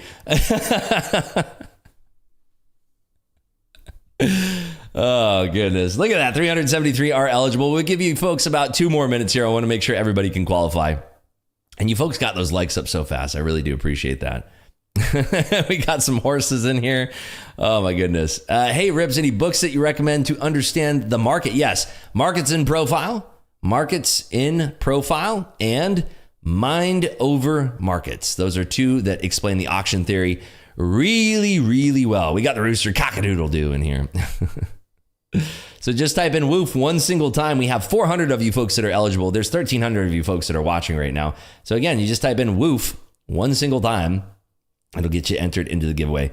And yeah, don't forget to follow. Forget to follow the socials here at Selling Reps on Twitter and Instagram here. I was just thinking the same. What did they say? I missed that one. Meow, meow, meow. Oh my goodness. I'm trying to bark, but it just comes out cock-a-doodle-doo. Oh man. The second book name. So Markets in Profile and Mind, M-I-N-D, Over Markets. Mind Over Markets. And those are Dalton's teachings. Can't wait for the winner to see how long it takes the message back. If you do win this, you only have 60 seconds to claim, mind you. Only 60 seconds to claim. Paid my XFA fees yesterday. Hey, congratulations there, Space Ghost. Is there a contract we need to sign? Nope. As long as you paid that fee, it basically says that you signed the contract. You got those PDFs that popped up when you go to that webpage, and that basically by clicking next, you're acknowledging that you signed those things. Yeah, so nothing to sign there. You'll get your XFA usually by, I want to say, by 1 p.m. Eastern time today. I will take over 60 seconds for $100 there. What is a channel member? YouTube channel. Yeah, you have to be subscribed to the channel here and you get extra luck. Extra luck. Which week of the month is good to subscribe? Trading Combine? What do you mean? Any day. I mean, any day. Maybe on a Monday, I guess you can start the week off. Trading in the Zone, Mark Douglas. Very, very good book. Very, very good. Trading in the Zone, one of my favorites as well. Best Loser Wins, Tom Hogard. Market Wizards, Jack Schweiger. All those Market Wizards books are excellent.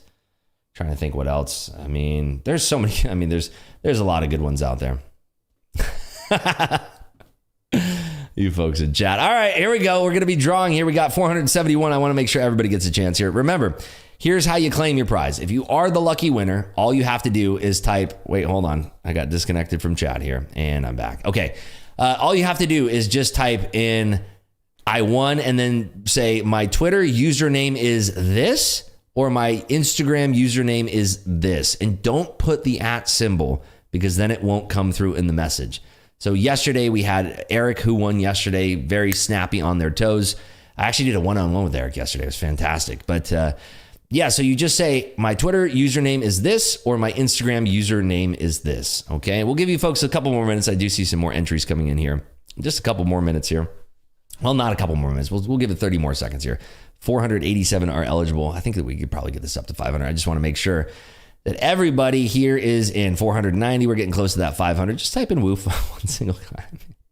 I love the keyword, by the way. Trading in the Zone is one of my all-time faves too. Yeah, I love Trading in the Zone. It's awesome. All right, once this gets to 500, I'm going to roll it here. 5 more people here. I think we could find 5 more people. There we go. 2 more people. 1 more person. Here we go. And we are going to be rolling in 5, 4, 3, 2, 1, and rolling. Ken Hill, are you with us? You've won the free Top Step Combine. If you're with us, just say, I won, and my Twitter username is this. My Instagram username is this. Don't put the @ symbol. It is Kenny Hill. Kenny Hill. Ken Hill, are you with us? We'll give you about 60 seconds from here to claim. 60 seconds, you're on the clock. You're on the clock. The person, yeah. Yes, I won. Thanks. Okay, here we go. My Twitter name is this, or my Instagram username is this. Let's see if we can follow up here. Congratulations, Ken. This is the step that everybody seems to fumble with. Let's see if you can nail this one. This is the one. Wait for it. Come on, Ken. I believe in you, Ken. I believe in you. I got big hopes and aspirations for you to claim this thing. Come on, Ken. You could do it. Don't let us down. Don't let us down, Ken. Come on, don't do it. Come on. All right, 60 seconds here. I'm going to start the clock. 60 seconds here. 60 seconds. We might have to re-roll here. 45 seconds, Ken. Clock is ticking. We have a professional troll here. Oh, wait, hold on. Wait, hold on. Let's see. I'm rooting for you. Let's see if you follow me here. You don't follow me, Ken. I'm sorry to say, you just don't follow me. We have to roll again. I'm sorry to say, Ken. The rules are the rules. I'm really sorry about that, but if you can't follow those rules, I can't give you the combine. So sorry about that. We are rolling again here, folks, in 5, 4, 3, 2, 1, and rolling. Patrick Coleman, are you with us? Patrick Coleman, are you here? Patrick Coleman, are you with us? Talk to us, Patrick Coleman. Come on. If you don't have Twitter, you get it on Instagram. Very simple. Just remember, you got to be following me. The rules are the rules, folks. Very simple stuff. Patrick Coleman. Okay, come on. Twitter handle or Twitter username is this. Instagram username is this. Come on. I believe in you. Pat. Okay, there we go. Pat to the future. Let's see if you follow me. I like your name, Pat to the future. Hey, look at that. Patrick follows me. Give it up for Patrick, the big winner of the 50K Top Step Combine here. Let me put this message to winner free combine. Please send me your first and last name and Top Step email address. There we go. That's really me with the blue check mark. Check your messages there. Pat to the future. Congratulations, Patrick. Again, give it up here for Patrick. There you go.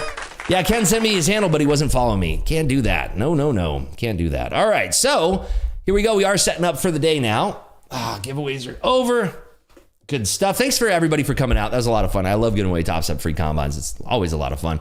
We'll have another one here very, very soon. So just stay tuned. We always do giveaways in this channel. We'll probably give away a free month of Clubhouse tomorrow before we go on Top Step TV. So we will see how that pans out tomorrow.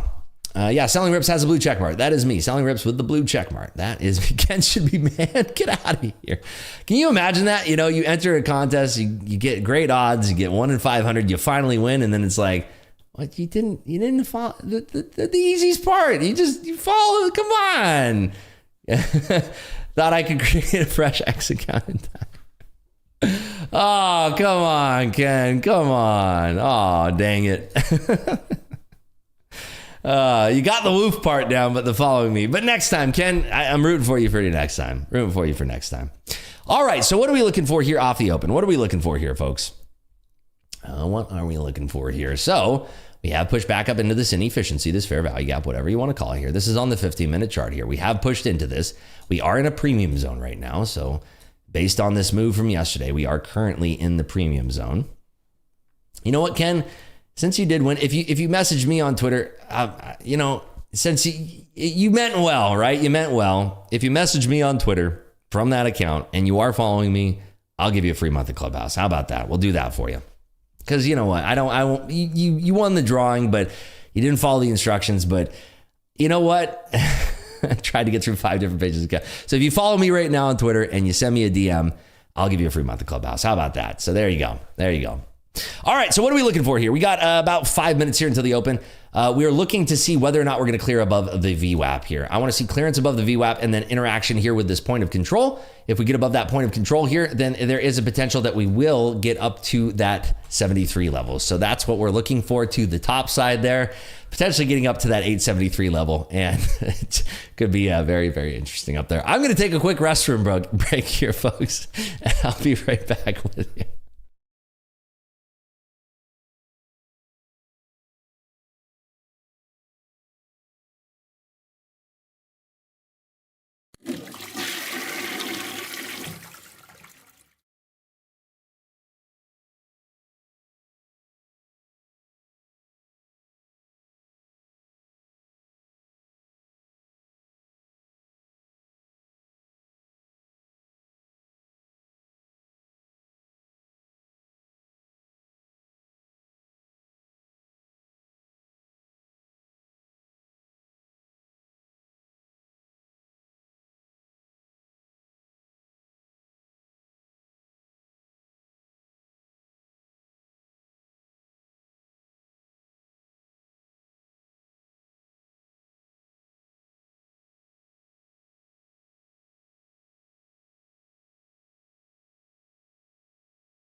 Alrighty, we are. I'm using a bucket. Oh my goodness, yeah, I'm using a bucket. Oh my goodness gracious. Alrighty, all right, folks. We have about 2.5 minutes here until the market opens. 2.5 minutes. Very, very exciting stuff here. Let me see if I got. There we go. I'm gonna check one other thing too. Get this on over here. Is anybody trading with an Apple Vision Pro? Can you imagine? Can you imagine that? What's your bias, Ribs, after market open? I want to be very patient on this. I want to be very, very patient and see. You know, given that jobs number, I do think that there's a chance that we can find an uptrend, but I just want to see how this order flow shakes out. And I mean, S&Ps look like they're very strong here. I just want to see. I mean, the Mag 7 looks ugly. Looks like a whole bucket of yuck. And, you know, I want to be pretty calm and docile here off this open.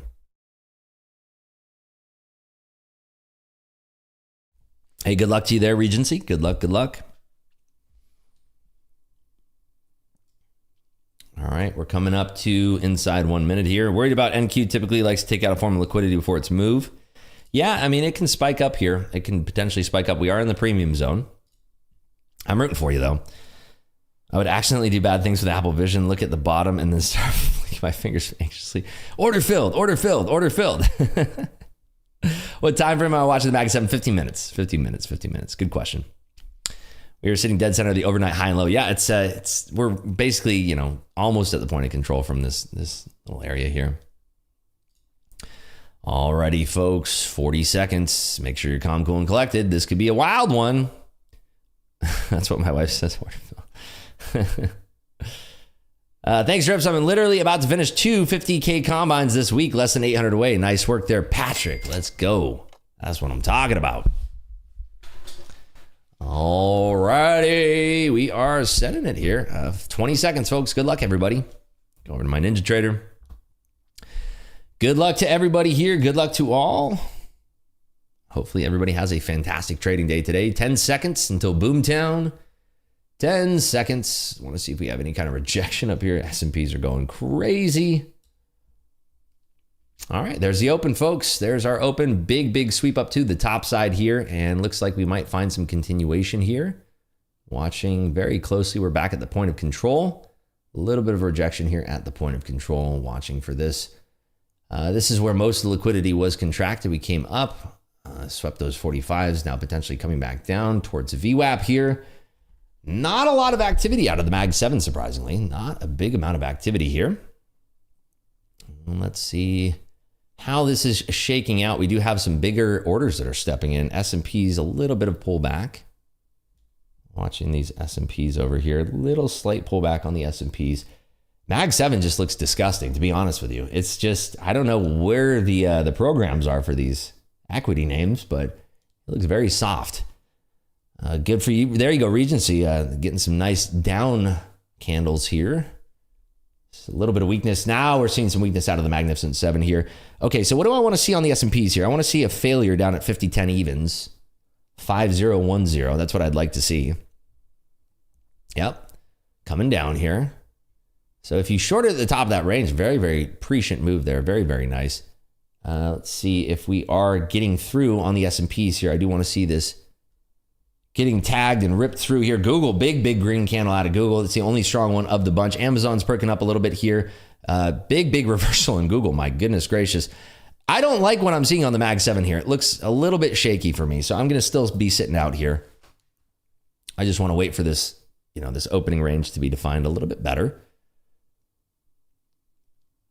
I'm seeing on this bounce here whether or not it's weak. Tesla is tooling to the downside. S&Ps are still holding up, though. 50-10 is not breaking on the S&Ps. Let's go over a quick little check on the S&Ps here. Maybe we'll trade the S&Ps one morning. Be a lot of fun. Be a little bit sleepier of a stream, but it will still be fun. So if this breaks down these 820s here, we have room all the way down to 797 on weakness here. But right now, S&Ps are saying no chance. No chance. S&P's back at 50-13 here. 50-13. Tesla's super weak.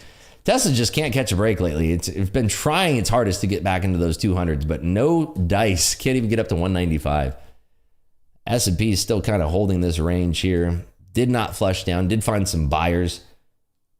Are we seeing any kind of divergence here that's worth noting? Yeah, divergence right here in the S&Ps and the NQ. Looking for this 820 to snap on to the downside here. Seeing some weakness out of Apple and Tesla. Little bit of weakness here. Google showing some weakness. Google had a big green candle and then it rejected all of that. Microsoft now turning up just a touch here. Nvidia also turning up a little bit here. This is some very choppy price action here, folks. Very choppy price action. Nice. Julius up $950. Give it up for Julius here in the YouTube chat. Stopped out on my trade. Good, nice way to have a stop there, Savage. Good for you. Amazon coming back down now. Nvidia is scooting back up. Nvidia's back above 700 here. Apple's coming down. I'm going to try a short here. If Microsoft is weak here, I do think that we can flush. I want to see 820s becoming quite weak here. So we are short for these the fail of 820s now. Seeing how weak this area is up towards the 27s. I'm going to add into that for this clean snap of the 20s. So again, I'm looking for these 20s to break down, and I want to see a rejection up here at the 30s. Apple's just falling to the floor here. S&Ps are what's kind of holding things up. Again, I'm looking for this snap through these 820s. And very nice so far. There's a big bidder stepping up, but I think we can get through them. A big mess of bidders right there at 820s. And I think that we just start to give up here. There we go. Nice little sweep down. When we break through this, there's a large group of bids at 820s here. I want to see this rejecting up towards these 30s.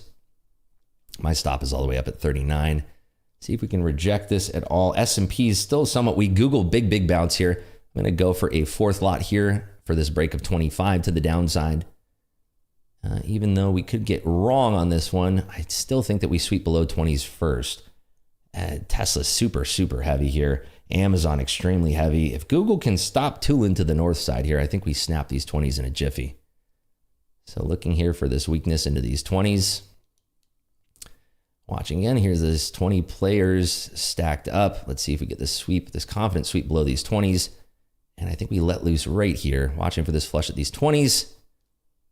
Apple is weak again. S&P is just still holding here. Doesn't want to give it up just yet. The longer that we are gathering liquidity down here at the 20s, the worse it becomes for this position.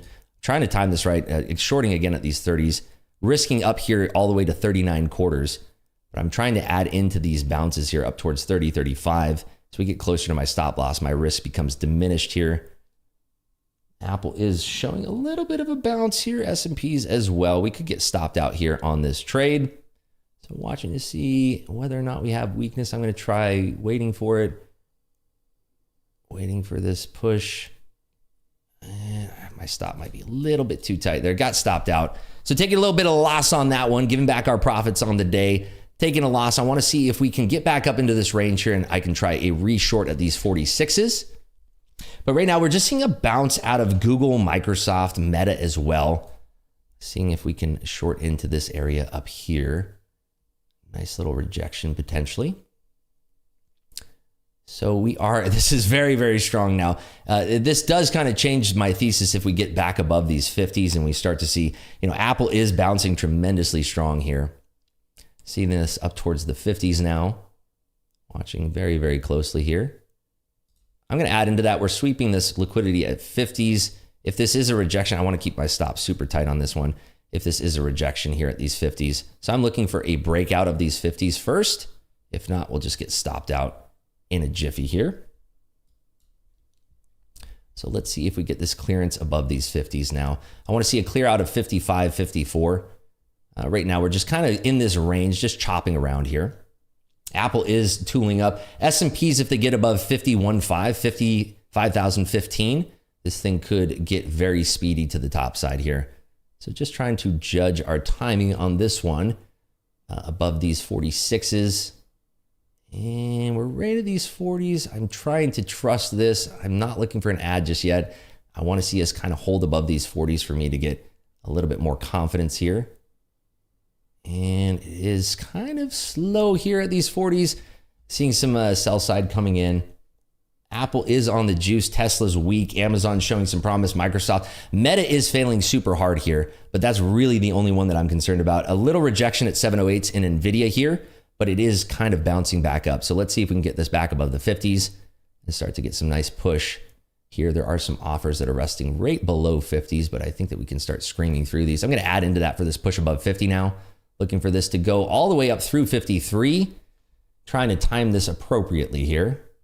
We have to get this break of 50s to the top side. If we don't get this break, that's concerning, but I think that we have a potential of pressing through and holding this area as long as we don't have too many offers to the north side here.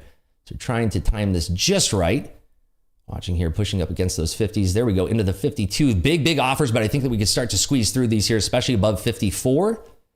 So just trying to hold on for this play here as we are pushing up towards those 50s again. There's a lot of offers, a lot of sticky offers up here.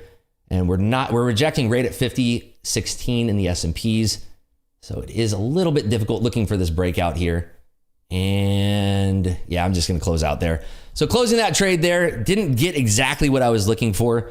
Again, we're looking right here for this break to this top side here, 54. We're looking for that break. So that's going to put me down on the day. We are currently down $1,400 on the day on a couple missed trades here off the open, but that's not going to shy me away from keeping on and trying this price action. I don't feel like I'm out of the pocket right now whatsoever. So I'm going to continue trading this. We did have a rejection there. I was looking for a breakout given that we did have a lot of strength going into the S&Ps there. But I do want to see if we can actually have a nice little hold here at these 40s again and give this another shot. Right now, very, very rinsy, very washy here on this open. But the more that we're kind of holding around these 40s, the more that this volume shelf is sticking out here, the more I think that we will continue to bid this higher. So watching right around here, whether or not these 40s are going to hold.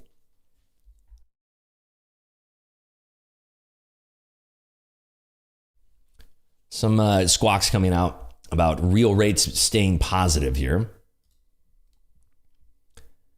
as a Czech central bank, so it's not that big of a deal here.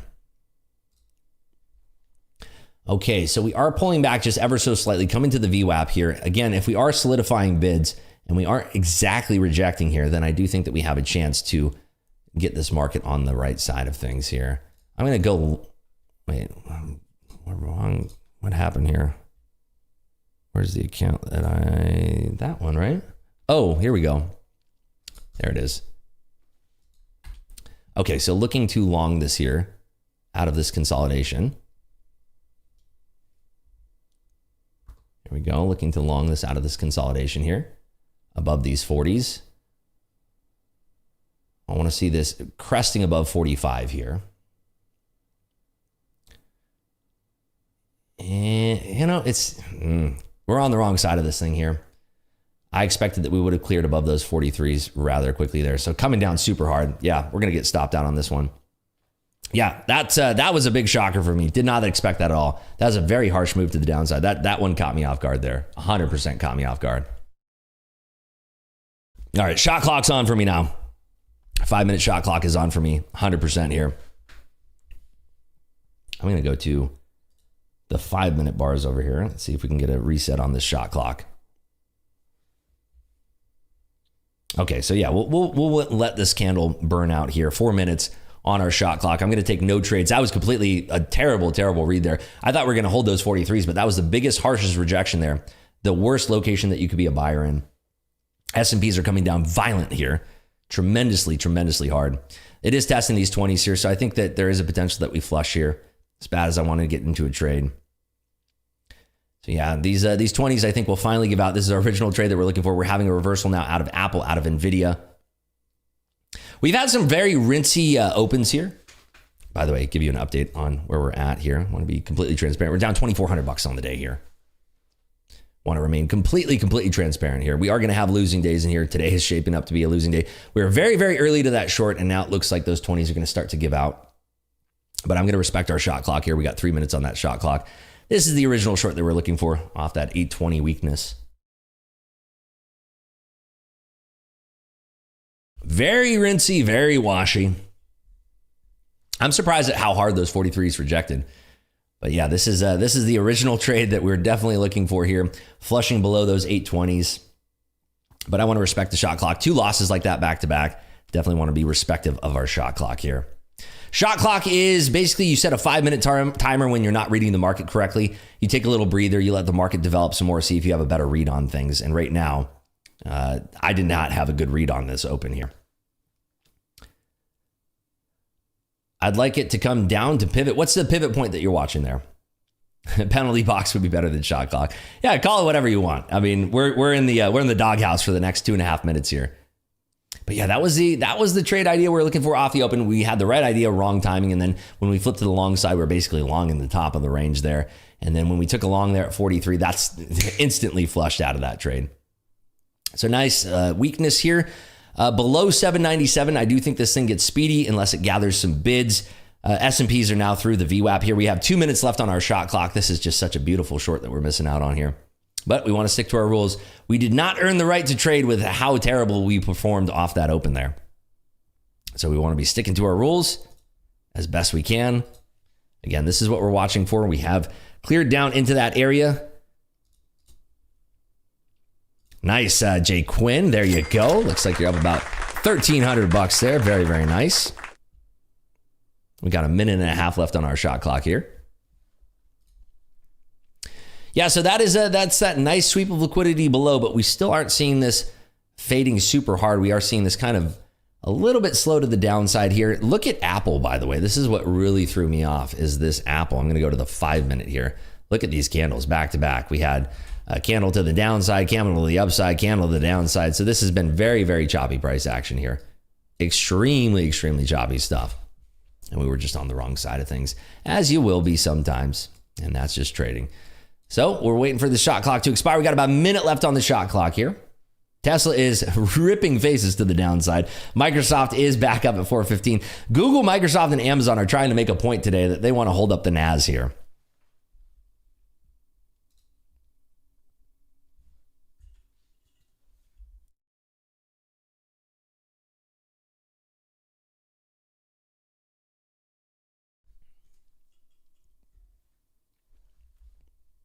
Nice work there. Jomari up $700. There you go.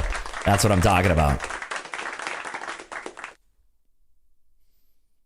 All right, Tesla coming down, Nvidia coming down here. Microsoft and Amazon still holding things up. Hey, nice work there. King Savant up $411. Very, very nice. So we did reject below those 20s. We have gathered some liquidity, but we're looking at this as sort of potential of a weak bounce here up towards 25. Some algorithms coming on there at the quarter of the hour, 9:45. Again, the next piece of news that we do have coming out here across the board is going to be the Treasury's 4 and 8 week bill auction. That's not until 11:30, and that's going to coincide with Mr. Thomas Barkin, who's speaking again at the Economic Club of New York. So let's see if we have continued weakness through here. And the shot clock has expired. I'm going to go back to the 30-second chart over here on this layout. There we go. So I'm going to be looking for a potential trade. When do you do Top Step stream? That's how I found you. So I'm going to be live on Top Step today at 2 p.m. And I'm going to be doing the final 2 hours of trade, 2 p.m. Eastern time. Watching here at these 820s again. This is a big area of interest for potential sellers. Right now, we did sweep liquidity as low as 807. And we have kind of rejected there off those lows. So we have to see whether or not the buyers are remaining in control here, because if you're looking back at the price action here, the buyers have essentially been in control basically since 8:30 this morning off that print. Now we are tooling back up to these 30s. Apple is ripping back up to the top side here. We're having a nice bounce out of the S&Ps. So just watching here, trying to manage this chop.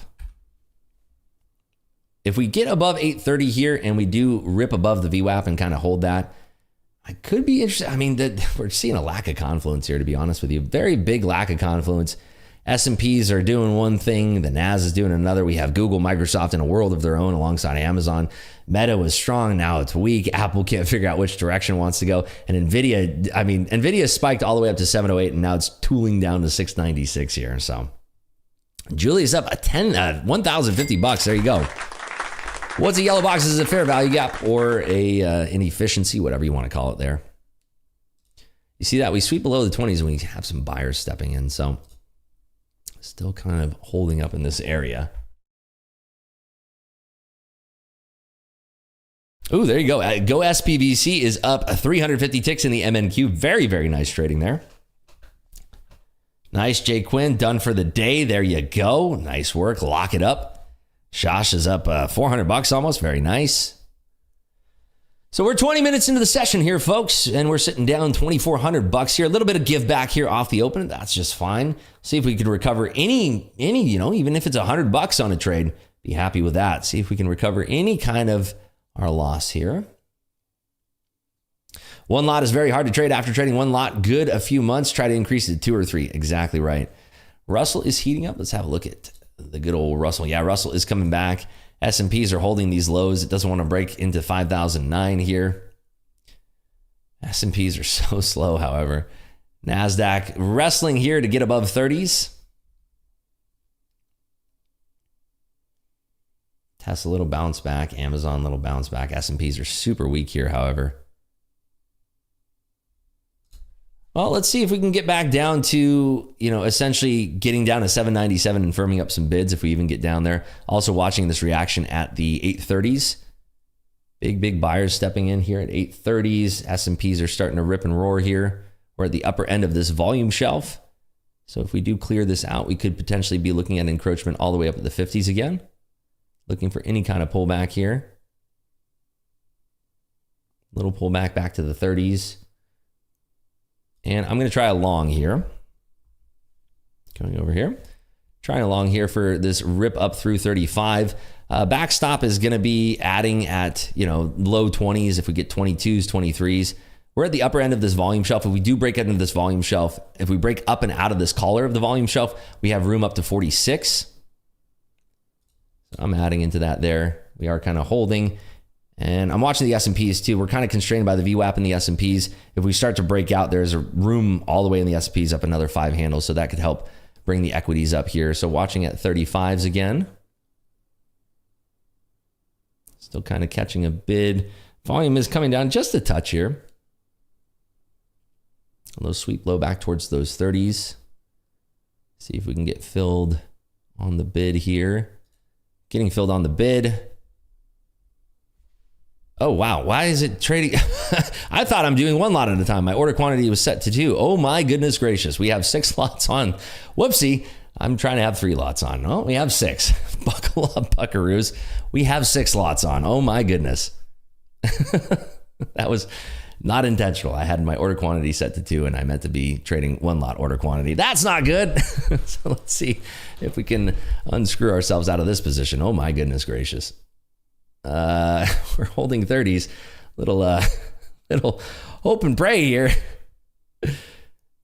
Don't know why we're having 2 lots in the quantity here, but hey, such is life. And now Apple's ripping to the downside here. We just might be out of the pocket here this morning. 25, some bidders here. We really need to get back above 35s here. What's our average here? 32.5. All right, a little wing and a prayer here. I could potentially reduce our size up here since we did only want to have 3 lots. So watching here up towards 35. This is kind of holding. God is with me. We're having a little struggle here at 35s. Can we bust up through these 35s? Now, this is the top collar of this volume shelf. Above this, we get room up to 46 if we start to break above this with strength. You can see there's a lot. There we go. Nice little perk up there. And not much of a hold. Very struggly up here at these 35s. Not the cleanest price action here, folks. Not the cleanest price action today. So let's see if we can get continuation back up through. Again, we're looking for the upper end of that volume shelf here up towards 46. Little bounce there from the S&Ps, but it's still being held back by the VWAP. Apple, small bounce. There we go. Going on up here. NVIDIA is touching the VWAP. It wants to get through basically 701 here. So now this is tooling up. Hey, so 6 lots. We had the hope and the prayer. We're on a wing and a prayer here, and that actually worked out to our favor. Sometimes you get very, very lucky. That was not intentional whatsoever. I expected to have 3 lots on right now, but hey, you know what? I'll take it. Getting up into these 40s here. I want to be holding this so we can get all the way up to 46. Trying to watch our drawdown here, getting our stop moved up, protecting any profits on a big sweep down. Well, not protecting profits, but limiting our downside here. Back to 35. Boy, this is whippy to the top side, isn't it? Not a lot of big, strong buyers are holding this up. We kind of get buyers, and then everybody just says, that's good enough. We'll walk away there. Wow, Ribs got kicked by the horse twice. Amazing. It happens. You're going to have days when you're feeling out of the pocket. All right, let's see if we can get clear above these 40s now. Watching here very, very closely. I mean, we do have room up to 46 and 47. I do think that we should get up into that area. But again, I've not been reading the market very well, so take it with a grain of salt. Amazon strong. NVIDIA keeps rejecting right under the VWAP here. So we might have to try to peel off about half of this position. There's that 40 lick again, touching those 40s. Can we get that strength up through 42 here? It is such a struggle right now for this price action to drive. This is slow and grindy, not my favorite type of price action to trade here. And you just have these very thick offers and then huge rejections. Big rejections. Big bidder stepping in there at 36 and 37. I don't know if it's going to be enough to hold the price. Actually, Apple is just looking terrible. Amazon is holding things up alongside NVIDIA. S&Ps can't figure out whether or not it wants to run through here. S&P is looking for that 50-12. Getting a little bit toppy here in this range. Looking quite toppy, actually, as we aren't auctioning through those 40s with a lot of strength. Yeah, Apple's looking very, very weak. Jay Quinn calling out. Apple puts looking good right now. Did you take any of those Apple puts there, Jay? Looking for these. Oh, my goodness. A lot of aggressive sellers stepping up on the tape here. A lot of aggression as we are. Anytime we kind of burst up, there's a big aggression of sell side that comes in through here. So we're trying to time this appropriately, getting back up towards those 42s. Big, thick offers, but we have a big burst of buyers, some stops being popped, and then, again, big, quick rejection off of that. So you really have to be quick draw McGraw on this stuff. So let's see if we can get back into, remember, our original target here is like 46, 47. And that's kind of what I'm holding out for pulling off a couple lots. So here we go back into that 45 range. Watching here right up at 43. Boy, this price action is a struggle to get to the north side, isn't it? And there we go. I'm going to peel off 3 there as we almost touched that 45. So taking off 3 there. Very lucky that we had The quantity set to 2. Sometimes it works out. Fat fingers can work out. Do not recommend that to anybody. Fat fingers could be the worst thing ever. So we got very, very lucky on that one. So yeah, it's having trouble running into 45. We're in the key area of this volume shelf. I'm going to try to peel one more off on the offer there because this is just so hard for me to trust as we are kind of coming back here. I want to see this just ripping through this 46 player to the top side. I mean, there's a big stack all the way up to 51. There's our 5 minutes till the top of the hour liquidity coming through. Apple is still just looking so sad. Just still coming down. Google had a little miniature rally that it just kind of gave up on here. And this is, if you wanted slow and grindy price action in the NQ today, you got it. But the thing about this is that when you have slow and grindy price action like this to the top side, it can easily flip back over. And that's why I have my stop where I do to protect any kind of remaining profits here. As I'm saying that here, it comes straight down.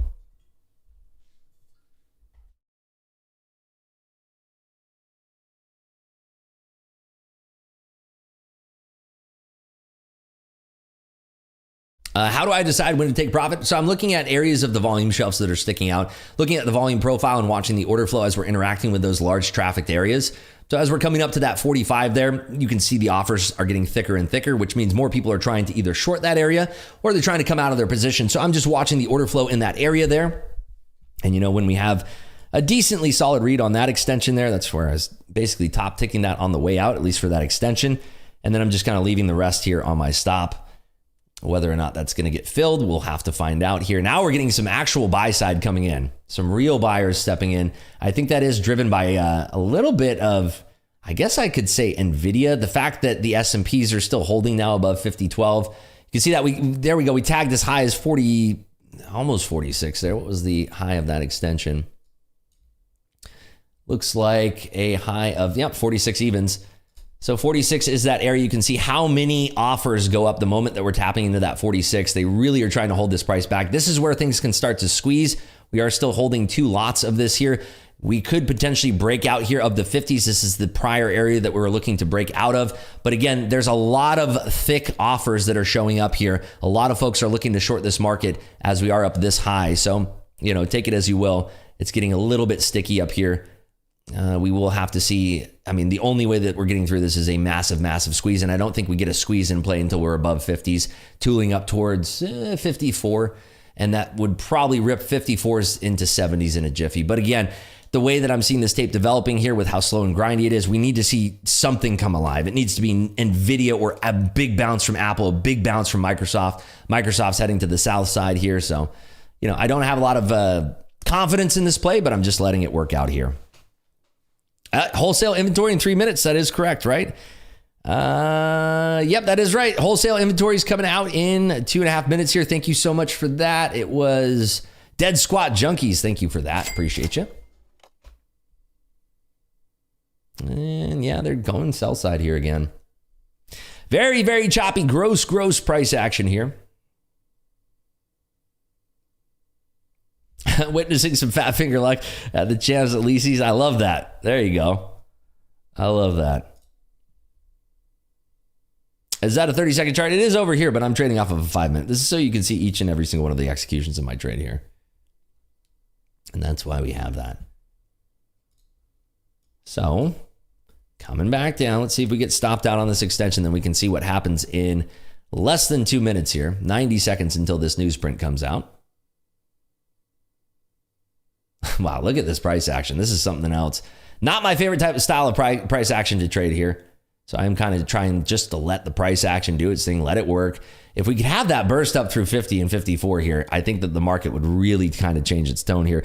But again, every single time that we are tooling up here, either in the S&Ps or in the NAS, we have vehement sellers stepping in. They're getting very, very aggressive. And then we run down into where we see a lot of this bid side liquidity, and it kind of solidifies there. And we're just kind of bouncing this little ping pong game of back and forth. Thinner market, lower volume, not the best trading opportunities in my opinion, unless you're trying to, just let the trade work. Julia's up $1,250. Look at that, putting in the work today. Love to see that. So wholesale inventory is expected at 0.4%, I believe is the read on this. Okay, there's that 45. Can we get through that 46 with some oomph? Let's see. Can we get through this? There's the order book clearing out. We do have 30 seconds now until the print. This is a little bit risky here. I'm going to take off one into the offer. So we did realize basically $1,000 so far on that trade. NVIDIA is coming back up. We do have our stop in place. The worry, of course, is that we get stopped out almost immediately on this print. If it's a very thin order book, it can whip down very, very quickly. Our stops at 32 3/4 can whip down very, very quickly.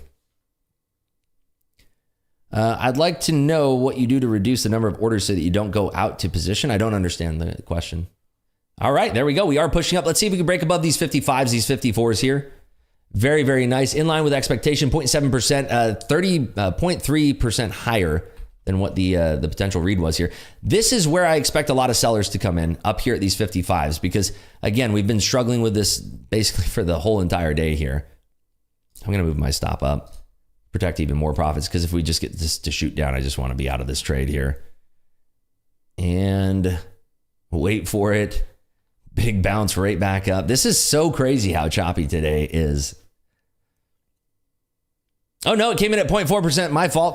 For some reason, I got, that's the trade sales is at 0.7. Wholesale inventory is at 0.4%, so exactly in line. I think that folks were probably getting their wires crossed the same way I was, which is why we jumped to the top side there. I'd like to know what you do to reduce the number of orders so you don't go out of position. Changing the quantity, perhaps. If I don't click close, I'm either selling at the market, selling at the offer, right? All right, here coming back up towards the 50s.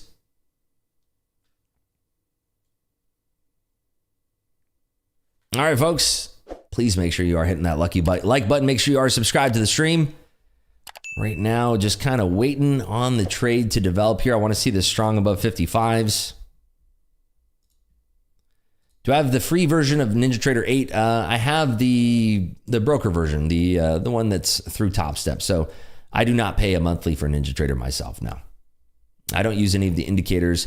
All of my indicators are custom, so I don't really, I don't really care about having the NinjaTrader VWAP or all that. Am I on Top Step TV today? I am. I'm actually on at 2 p.m. 2 p.m. for the final 2 hours of trade. All right, so this is where it can get super speedy if we actually get a breakout here. Market is strong and resilient. We're just running this with a one lot here. Very strong and resilient market. If this gets above this level, we do have room all the way up to the 70s, but you can see anytime we're tapping into those 55s, we get these very harsh rejections. You can see this on the S&P, on the NQ, any of these candles. It's just, rejecting. So I'm just watching here around the 50s. Proud of myself for not taking any trades so far. Would have been pissed the rest of the day with this action. There you go, Bobby. Well done. Self-control, watching your emotions, everything. Ribs, how much slippage do you typically see? Mine is terrible on Top Step X and Tradeovate. On NinjaTrader, I don't get any slippage because usually I'm doing buying. I'll open a position sometimes at the market, but I'm exiting my positions on the ask if I'm long and on the bid if I'm short. So I'm buying the bid if I'm short and I'm selling the ask if I'm long. Which broker do you use for your personal account? I haven't had a personal account in quite some time. I've just been focused on trading Top Step, but AMP Trades is who I recommend. AMP Trades, they have very competitive rates. That's who I would use. That's who I've used in the past. AMP Trades. They're very good. Green Day up $670. TD Ameritrade is a little bit expensive for their margin requirements. So if you're looking to trade futures, just trade on AMP. Yellen is speaking right now. She's giving testimony. Interesting. Look at how hot and heavy this is up at these 55s. There's a lot of liquidity up here. S&P is still strong and resilient. It is insane how much sell side that we're getting through here. These are very thick offers and the market is just somehow so resilient here. And it's really interesting. Anytime a big player or multiple players come in and they just hit this really hard with a market sell, the market rejects, but then they solidify these bids and they take it even higher. So this would be a big breakout area at these 55s. Very big breakout area at these 55s. Huge breakout area here. I want to see if 50s hold. I kind of want to try to play this breakout as risky as this sounds. This is not a smart play. I'm not a smart man, but this could be a very risky play looking for the 55s here. This could be it right here. I'm really tempted for these the 55s to run that up to these 60s. Little 5-point scalp, but we'll see. The market loves you today, Ribs. Every time you move your stop, the market says, just kidding. It goes nowhere. I love that. Yeah. But I know what love is.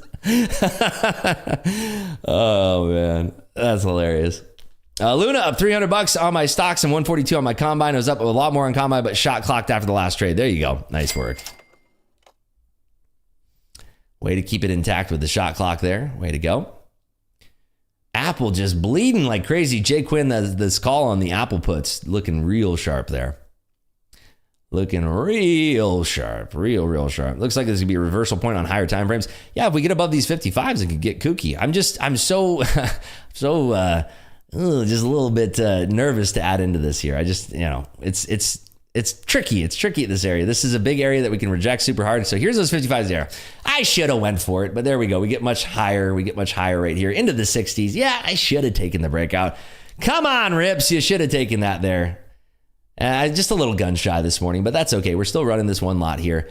This is a big breakout area. Again, I'm looking for these bids to kind of get blown on through. S&Ps are tooling up as well.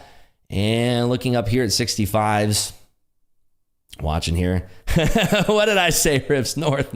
Okay, so this is the thing that I get nervous about here is these big old rejections, these big old sellers. We're running into thick liquidity here. Like these are angry people here. And I say that just because of the veracity that they're putting out these orders. It's so thick and they're so resilient with these things. And, maybe they're the same folks who are covering down here to the bid side. But look at that. I mean, what a rejection, right? Almost 10 handles of a rejection there. Angry people. There you have it. Yeah, this is very, very angry people. So, yeah, back down to the 50s here. Big rejection there towards the highs. Wow, what a rejection. Yeah, and that's why I was nervous to be buying that. All I saw in my head was a big old rejection. Let's see if we can get a little bit of a bounce here. Can we play this bounce on this? I mean, it's tough to buy a bounce into this with that big of a rejection, and S&Ps are coming right back down, so I'm not going to buy this bounce, but we could get stopped out here. Big angry red bars and bears. Big angry bears. Mobs with pitchforks in the order book. Oh my goodness gracious. Cocaine bears. Yeah, I don't know about that one. Maybe. Listen to your gut-wise choice. There's always another trade around the corner. Thank you there, Luis. Good to see you as well. Hey, Julius up $1,300 now. Way to go, Julius. You're crushing it today. I love to see that. Done for the day getting traded out. There you go, Julius. No one to hold them, no one to fold them, no one to walk away. All right, back into these 50s here. Oh my goodness, this could be the dumbest trade ever if I'm buying into this. But you know what? This is just like they're buying every single dip here. We're so close to 51.5 as well.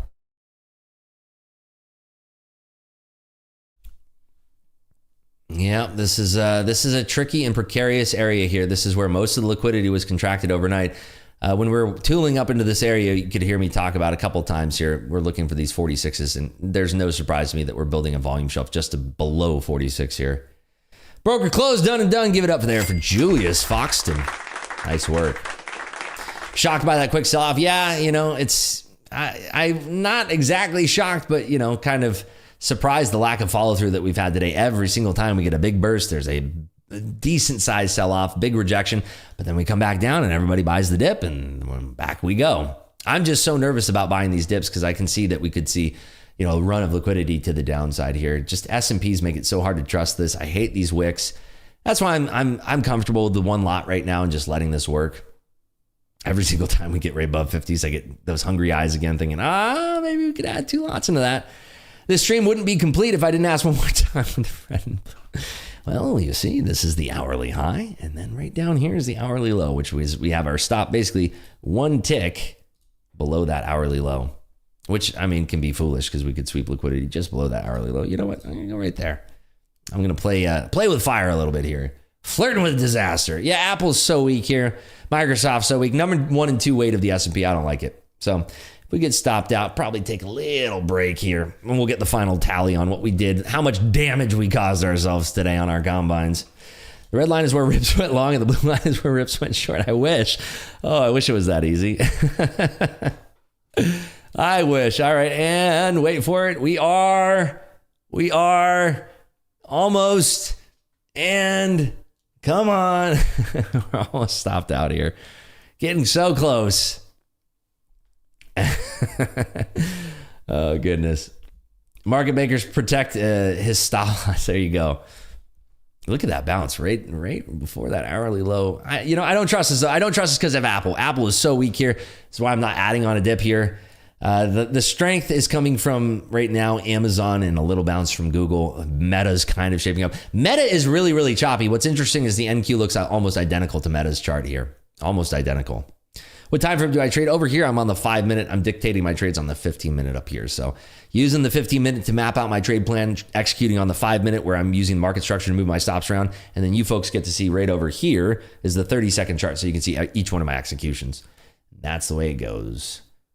The market makers want rips to win. I see two to lose. Yeah, it's a big, they have so much time on their hands. They have nothing better to do than watch YouTube streamers.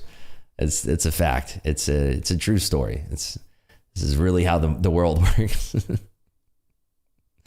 It's true. Savage, wow, look at that, up $1,300. Way to go, Savage. In the building here. Nicely done, Savage. Hey, it worked. Yeah. Oh, goodness. It did, right? It worked perfectly. Look at that. We saved ourselves. If only for a moment. I mean, I could see this market whipping right back down. So thank you again, whoever told me about moving the margin there. I really appreciate that. It's super helpful. Apple's so heavy here, by the way. Let's simply go long crude. Yes, exactly. Let's just send it in there. Natty gas inventory is coming out in less than 20 minutes here, folks, by the way. Natty gas, all my NG traders. Or is it HG? NG. What's HG? Copper? HG is copper, right? I think it's all the YouTubers ganging up on rips and moving markets against it, using trolls on YouTube to monitor trades and placing millions against it with all those payouts from scamming platforms. Dang it, we figured out their big freaking plan there. They're all out to get me on my combines. Oh no, look out. Oh goodness, the troll algo, I love it. Yeah, I do need to see this action back above the 50s. We are just painting a huge volume shelf, basically betwixt 45 down to 35. So until we get out of this range, look at how S&P though. The S&P is super, super wicky. HG is mercury? What the heck's copper then? Oh, now I'm going to lose my mind. HG is mercury? What the heck is copper? What the heck are copper futures? I'm going to lose my mind right now. What the heck are copper futures? Somebody say, see you? Wait, what? Are you serious? No, yeah, come on, HG. Come on. You guys are always trolling me. Look at that. HG, come on. Oh, by the way, let me update this a little bit. Okay, we trimmed down a little bit. We still have that one lot running here. And we got stopped out. So $1,200 in the red. How about that? We just got stopped out on our trade there. So there we have it. We are going to probably lock things up here. There's some days when you're in the pocket. When you're not in the pocket, you want to limit your losses. So we had, like I said, I'm not trying to make back all of our losses there. Otherwise, it would have been crazy aggressive. And that's just not how I trade, right? So we're going to finish our day down. We're going to have red days. This is why we have transparency here, folks. I do have red days. One of those days is happening to me right now. So I'm down $1,256. But hey, that's okay. I traded my heart out. I tried my best. I took the trades that I thought were right. I did the 5-minute shot clock when I was definitely out of the pocket. And again, it's not about, winning every day. It's about, did you manage your risk properly? Did you look at your risk? Were you managing well? Did your trades make sense? The only trade that I really want to go back and journal is when I went long at 43s and the market just instantly spanked me. So that's the one I want to journal specifically. So Rips, 10K yesterday, down 2K today. That's pretty. Hey, there you go. Appreciate you. There's some great support. Appreciate you. Did I trade in my live account? No, combines only today. Combines only. I'm thinking tomorrow on Friday, maybe on fast markets, I'll trade XFAs. Everybody's been, trade your XFAs. Maybe tomorrow, maybe on Monday, maybe next week. Maybe we'll shoot for that. How about that? How's that sound? Monday, we'll do XFAs. How many of you folks are still in here? 941. Let's see. I kind of feel like I should give away a month of Clubhouse before we dip out. If you're into that, we do a W in chat. If not, I'll go back into the Discord here and we'll just lock it up for the day. Let's see. W's. Do we have any W's in the chat? Free month of Clubhouse? Yeah, let's do it. All right, cool. You twisted my arm just enough there. You got me. All right, so, let's end on a good note. Even though we're down money, I still feel good about it. Here's the thing. You really just want to look at this from a psychological level, right? Can you truly look at yourself after your trades and say, I feel good about how I manage my risk? Today's one of those days. There's been days when I can't say that, of course. But today is one of those days. I feel like I managed my risk effectively. And I feel like I was taking the trades that I saw, and you could feel like I was getting a little bit emotional there, having a little fun with it. But, you know, where I was saying, you know what, I want to trade that break at 55s. But in hindsight, I'm kind of happy that I didn't, because when I have indecision like that, I usually just quiet that voice and I say, you know what, if I have indecision, you know what's going to happen? Do you know what happens when you have indecision before you click the button? You're able to intercept it. What happens if you have indecision after you click the button? Mismanagement of your trade. That's what happens. Mismanagement of your trade. So the next time that you're feeling that indecisiveness, stop. Stop, because you're not going to be able to manage your risk effectively once that trade is on. And that's why I didn't put that trade on, right? Regret. No. You trade enough times, you don't really run into regret all that much. You don't run into FOMO. You get over it. It's just like, whatever, you missed a trade. It's not a big deal. So, all right, let's do the giveaway here. I know you folks really want to get on with your day, so let's do it. Let's do it here. Let's do the giveaway. We're going to do the keyword here. Let me end the poll, by the way. The poll is long overdue here. Long overdue. So it's 29% say I have no idea. 48% say up, and by golly. Oh, wait, why are we looking at coppers? Somebody's got to help me out here. Like, the market's just doing the same thing as it was before. Look at how, by the way, this good choppy price action there at the top side. Blah. Miss me on that price action, please. All right, so we'll do a keyword here. Channel members will get 3 times the luck, and we'll do, you know what? I want to do something positive. Let me think of a really nice positive word here. Let's do... And we've done discipline before. I want to do a really positive turn here. A positive term, rather. Let's do effort. Effort's a good one. When you put in effort, real effort, okay? Here we go. So the keyword is effort. When you put in a lot of effort, your trading is going to really transform itself. When you're not putting in the effort, your trading is not going to transform itself. So the keyword is effort. We'll let this go out for about 2 more minutes. And then after this, I'm going to jump in the Discord, do a little wrap call. I'm going to be honest with you. I don't like this price action. I might not even trade my live account today, to be honest with you. I'm not feeling this price action whatsoever. I don't like when the price action's like this. I like days like yesterday where it's easy pickings. Not easy pickings, but you know what I'm saying. I'd much rather have a day like that rather than trying to just struggle with this type of price action. We might get some resolution around 11:30 after we get those 4 and 8 week bill auctions, or I believe that's 4 and 8 week bills today, isn't it? 4 and 8 week bills out. And then, for our grains traders out there, we have the WASD report. But yeah, it's not going to really, whatever. All right, we'll give you folks another minute here. We'll call it at 10:18. 200 of you folks are eligible for this giveaway. Just type in the word effort just one single time. Mindfulness. I like that one, Camilla. That's a good one. We'll do that one next time. Got some quick points on the bounces off the Clubhouse. Well, nice work there, Shaw. There you go. Yeah, I just, there's going to be a better day of trade for me in the future. It's not one of those days where I want to really just get hot and heavy into this price action. I don't like it. I don't like that Apple's fading. Microsoft can't figure out which way it wants to go. Nvidia is just all over the place. It's lack of participation, to be honest. I'm seeing a lack of follow through and participation. Look at Microsoft's volume is just straight down here. I'll show you I'll show you after the giveaway, but let's see here. 15 more seconds, folks. 15 more seconds here. 15 more seconds. And then we'll do the giveaway for a free month of Clubhouse. And then tomorrow we'll do more giveaways. This is why you tune into this channel right here. This is we take care of our family in here. We take care of everybody in here. Come on. Here we go. Keyword is effort. All right, let's roll it in 5, 4, 3, 2, 1, and rolling. Sir Noodles, I've seen you in here quite a bit. Sir Noodles, are you with us? If you are, just say, hey, my Twitter username is this, or my Instagram username is this, and then we'll get you locked and loaded. Locked and loaded here. Yes, believe it or not, you won, Sir Noodles. They're in shock right now. They are in shock. Congrats, I want noodles now. All right, let's see. Give you 60 seconds to claim. We got to be fair to everybody in here. All you have to do is just say, hey, my Twitter username is this. My Instagram username is this. Have to be following me. This is where they usually rush to make that Twitter account as fast as possible. All right, 40 more seconds. 40 more seconds, Sir Noodles. 40 more seconds. Come on. Let's see it. Otherwise, we're re-rolling. There's about 300 of you folks in here that are looking to get this free month of Clubhouse. Everybody's just going, re-roll it right away. I have the 30-year auction today. That has to be correct because the 10-year was yesterday. Yeah, we have the 30-year bond auction. That's at 1. But we also have a 4 and 8 week bill auction at 11:30. That's not until later. Sir Noodles 5 without the dot. Let's see where you are. Let's see if you're on Instagram or if you're on Twitter.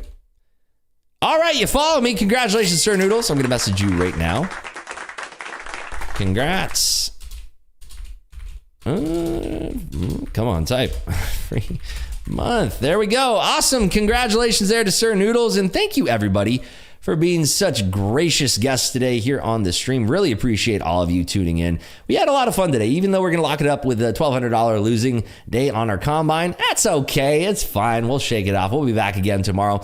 Don't miss me on Top Step TV today. We're going to be on at 2 p.m. Eastern time. Folks in the Discord, do not go anywhere. We'll be right with you. We're going to have some more fun giveaways tomorrow, so you don't want to miss it. Same channel, same time, 8 a.m. Eastern time. Folks on YouTube, again, I thank you so much for spending your morning with me. It means the world to me. I appreciate it so much.